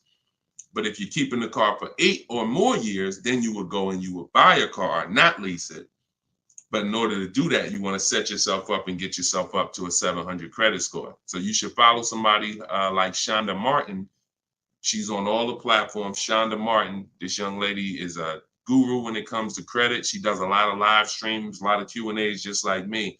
But yeah, you got a great path. But don't go out there and do what a lot of people do and finance a car, no credit, your first car, you're going to go buy it. Now you're getting a $20,000 car. You're going to probably pay, $500 a month for it. And now that car is going to be a long-term thing because it's just too expensive. And you just don't follow the traditional route is what I would tell you. All right. I'm glad. It's my daughter. She has a full-time job and now searching for a car. Okay. Perfect, Melanie. I think that's a great plan. Because the thing about that car that you're going to get for Facebook Marketplace is whenever she decides that she's ready to finance or lease a car, she can sell that car and get all her money back. If she finds a great car on Facebook Marketplace for $4,000, $5,000, you guys can sell that car and get the whole $4,000 or $5,000 back. You'll get 80-90% of it back. And I like to get whenever it's going to be a short-term thing, I don't want a car where it's going to be a burden to me later. We want to get a car that does the job now. I know with this Pontiac, whenever I choose to sell it, because I'm actually going to get a car. I've been waiting to get a vehicle that I want for a number of years. And when I do go get that, I'll sell this one, but I'll get everything back that I spent on that car. I'll get it back. So it's just strategic. It's a great way to move when you know these cars are not costing you money. You're breaking even on them, and it's just great. So that's what I would say, Melanie. That's what I would do for my own daughter. Okay, go ahead, Dolan. Shoot the next one up. We are live, y'all. We're going to try to get to as many as we can in the show. Type your questions. This is our Thursday, May 9th show, our 12 p.m. broadcast. So, Sir Francis on YouTube. What's the best source for an accurate valuation to determine if purchasing a used car is a good idea? I don't go by that. The only way purchasing a used car is a good idea for me is if we're keeping it at least 8 years. That's it. If you're not keeping it at least 8, are you keeping the vehicle at least 8 years?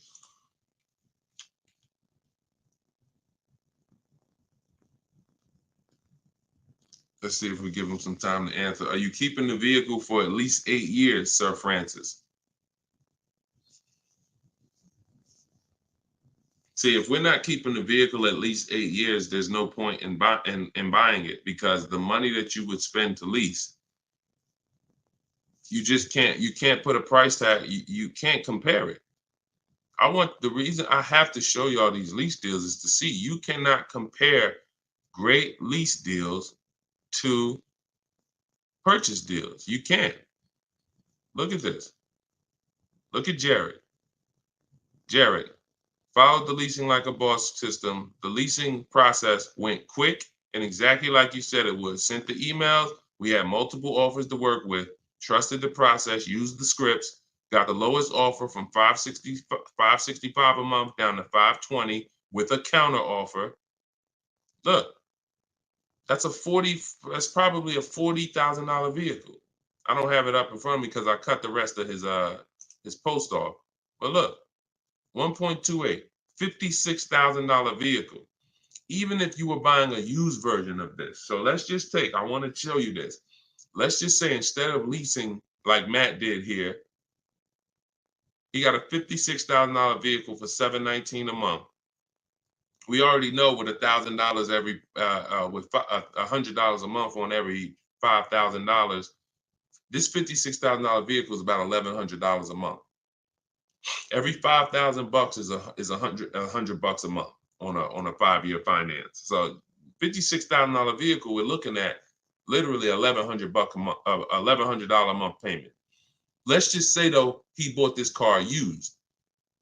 He didn't understand leasing. He found a used one. So instead of 56, let's say he gets one for, you know, let's call it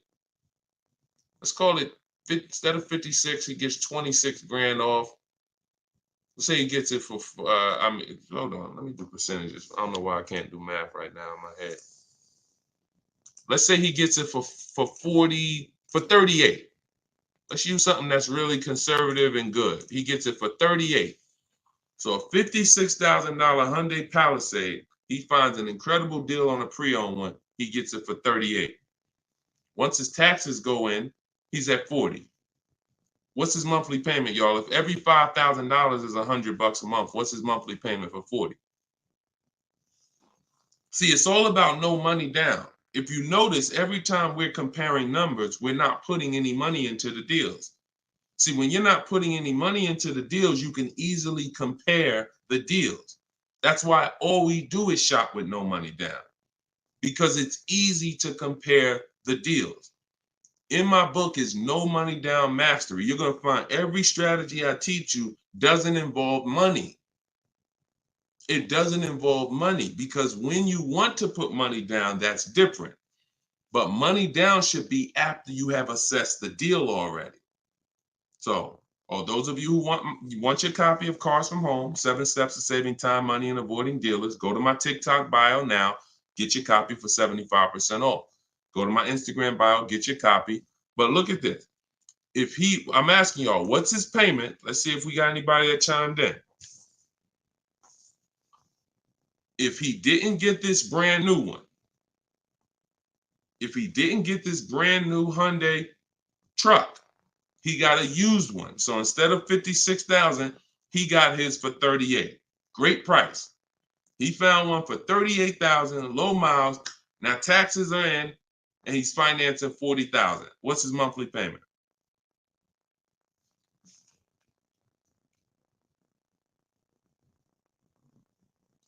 Anybody do the math?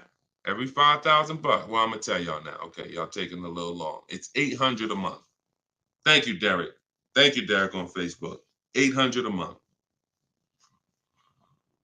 So let's look at that. Matt drove off $719 a month, no money out of pocket. Brand new 2024, never been driven, new car smell, fresh out the plastic, $719 a month.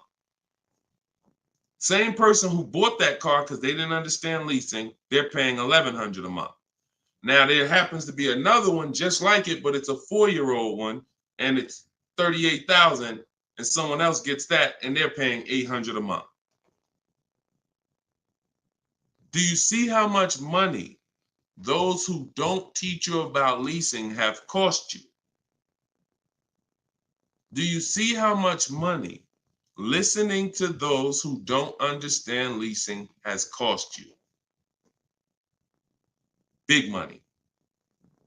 So I'm either driving a used car and I'm paying more than the guy who got the brand new one, or I'm driving a brand new one just like him and I'm paying $400, $500, $600 more than what he's paying because I bought the car.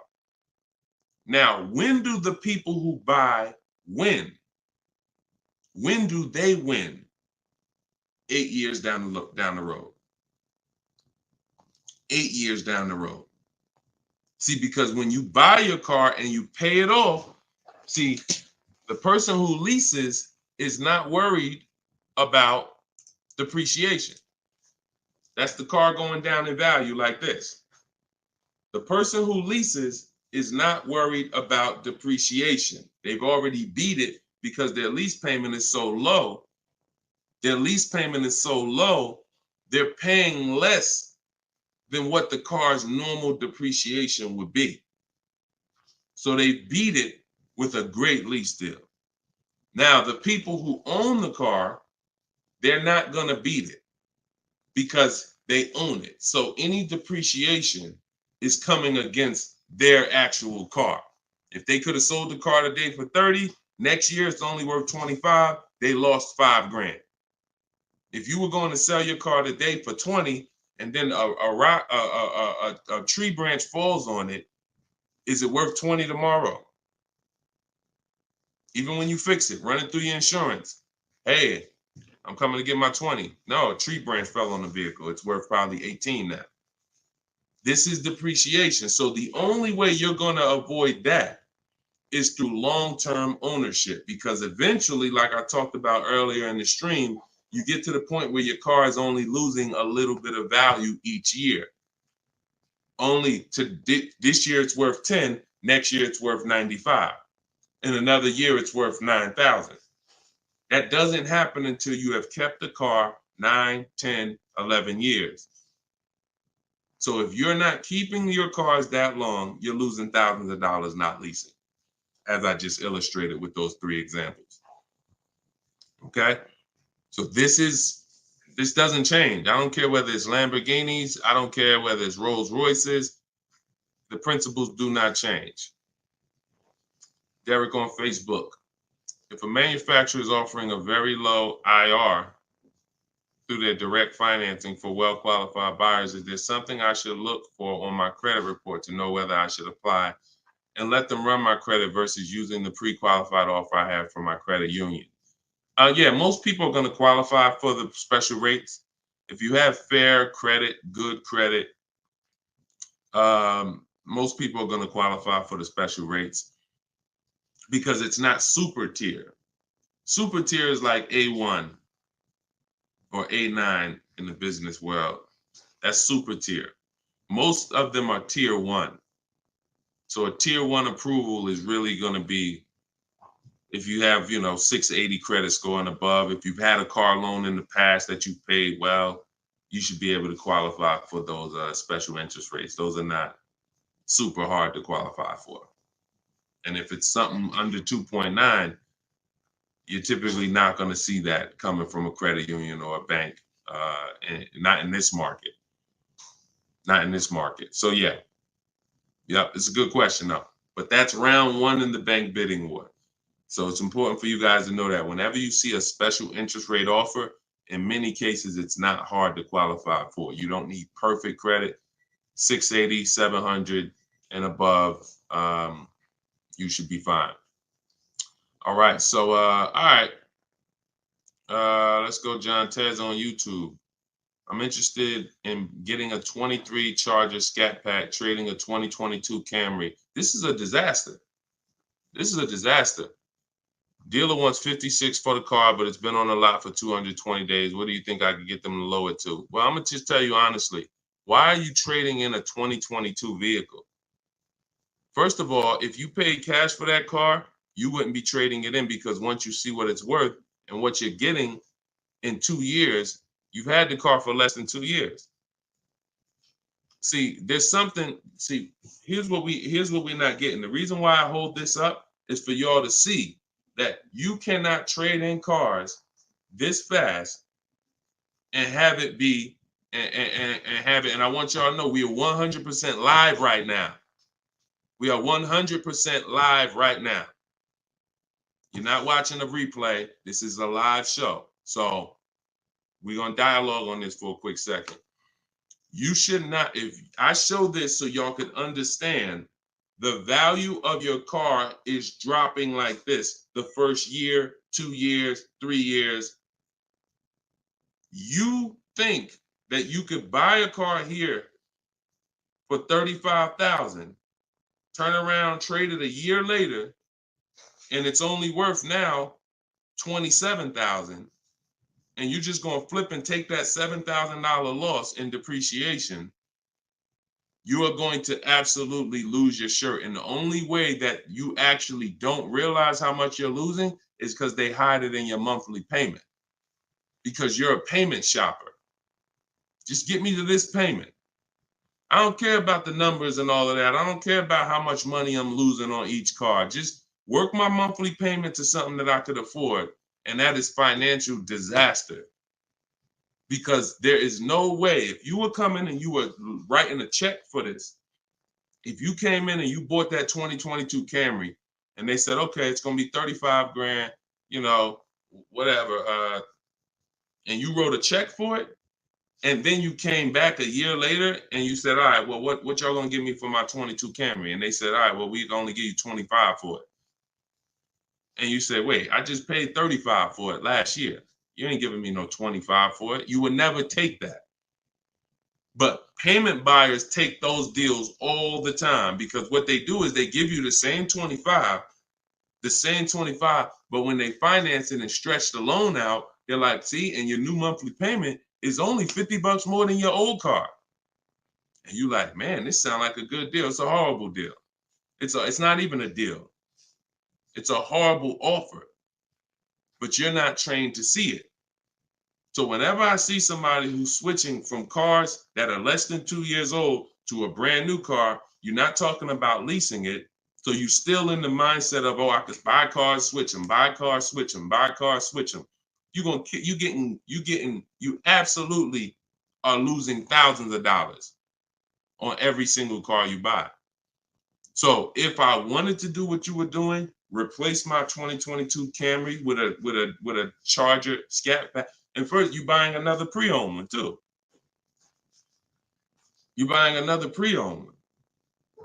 So you're asking, all right, I want to replace this 2-year-old pre-owned car that I got, and then I want to buy another pre-owned car and replace that one. But you're not looking at the fact that the 1-year-old Scat Pack you're trying to find is so rare. When you find it, you're most likely going to overpay for it, because who has 1-year-old Scat Packs? Who has 1-year-old Dodge Charger Scat Packs? How would that vehicle even end up on a dealer's lot? You only get the cars on dealers' lots one of two ways. The dealer has to buy them from auction, or buy them from one of their customers, or at the end of a lease, the person returns the car. So people are not usually trading in a 1-year-old car. So if it has been on the dealer's lot, maybe it's because it's a leftover model. And if it's a leftover model, you don't have anything to compare it to see how much you should be saving. So what I would be doing is, before I buy a 1-year-old Scat Pack, I would see what's the market on a brand new one. This is so important. This is so important, because this is financial intelligence. Look at this. If I would have walked in, this is Sean. Sean got an F-150 Lightning, $73,000 vehicle. He ended up saving $20,000 on the vehicle. Brand new one. Same thing with Kimberly. She got a Maserati. You can see here, what does it say? Total savings, $20,700. 2023 Maserati Greco, $86,000 vehicle. They took off $20,700. That's the new one. So what happens if she would have bought a used one, 1 year old, and she saved 20 grand? She might have thought that was a great deal. Man, I got a 1-year-old Maserati. They took off 20 grand from me. Not if she didn't know that on a brand new one, she could have got 20 grand off. So whenever you're buying a car that new, you need to know what the brand new market is to know, all right, if I can save 10 grand off a brand new one, then how much should I save off the 1-year-old? I should save a lot more than that. See, and you have a lot of things that you moving in a way that I would tell you need a system, because it's hard for me to explain to you everything you are doing and the way you're approaching this, how you're going to overpay by thousands and thousands of dollars. You haven't talked about leasing versus buying. You're not talking about shopping for cars in a way where you can actually see multiple offers. You're talking about buying a 1-year-old pre-owned car without looking at what the market is. How do I know a good deal on a 1-year-old one? There's not enough vehicles out there for you to know a good deal on a 1-year-old, which means the only way I'm going to know a good deal on a 1-year-old one is I need to know what a good deal is on a new one. And if a good deal on a new one saves me 15 grand, then that means on a 1-year-old one, I need to save like 20 to 25. There's not enough vehicles for you to do that. So you should really be looking at following a system, learning about leasing versus buying. Are you keeping the next car 8 years or not? If you're not keeping the next car 8 years, you shouldn't be buying, you should be leasing. Because I don't care what you get the price for on the Scat Pack, you are gonna overspend compared to someone who goes and leases their Scat Pack and gets a great deal on it. So we got to slow down and look. Most times we're approaching car buying like grocery shopping. We're trying to get our car deal done the same time as a grocery shopping visit. 2 hours, 3 hours. We're at the grocery store more than we're planning our car purchase. And the only way you're going to save money is to take your car buying process seriously. If it's just like, nah, Deshone, it ain't that big of a deal, then go ahead and go give them 15, 20 grand. But I tell you what, somebody like me, somebody who's listening to me, who get in the same car that you're getting, and they say, man, so funny, Deshone, I'm in the same position as that person is in. I got a Camry too, and I want to replace it too with a Scat Pack. But I'm gonna use your strategies. I'm gonna assess my old car, get bids for it. I'm going to determine leasing versus buying, and then I'm gonna shop for my car. That person will save 5 to 10 grand more than you, minimum. Minimum. I put any amount of money on it. I put any amount of money on it. So slow down and answer this question first. How many years are you keeping the next car? If the answer is not 8, don't think about buying it. Don't think about buying it. My goal is to shop for my most aggressive lease on my next car. If I'm buying it and I'm keeping it over 8 years, then I'm buying it. I'm not buying a car that I'm not keeping more than 8 years. Not no Scat Pack, not no Dodge Challenger, not no Toyota Camry, nothing. If I'm not keeping it 8 years, I'm not buying the car. Lease deals are too great. It's pennies on the dollar when I learn to get them. So everything I'm teaching y'all is out of my new book, Cars from Home. It's a digital book.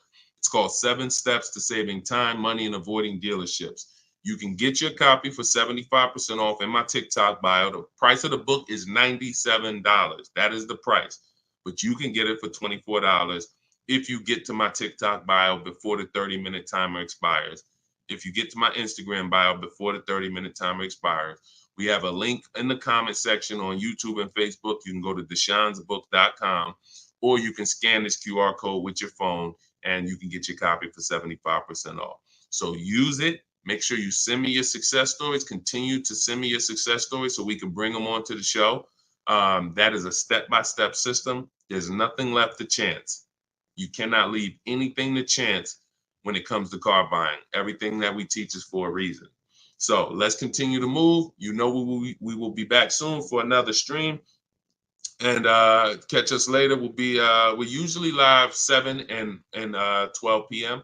So if you're around at 7 p.m., just again, if you don't see the banner above us, that means we're actually live. So jump on and we'll get to it. Everybody else who got your book, enjoy. For those of you who want to attend my free masterclass, Everything You're Doing Wrong, Buying, Selling, and Leasing Cars, you can also go to the comments or to my TikTok and Instagram bio. But you're going to need about an hour. And that's a straight hour of me and my board. And we have a comment for you right here in the Facebook and in the YouTube section. That's me showing you scenarios, going over 23 mistakes that most of you are making that you need to stop making if you're truly going to get below market deals. Okay, so other than that, y'all, get the information. I don't care how you get it. Get in where you fit in. Use it. Keep unlearning. And let's keep saving this money. All right, God bless y'all. See y'all on the next one.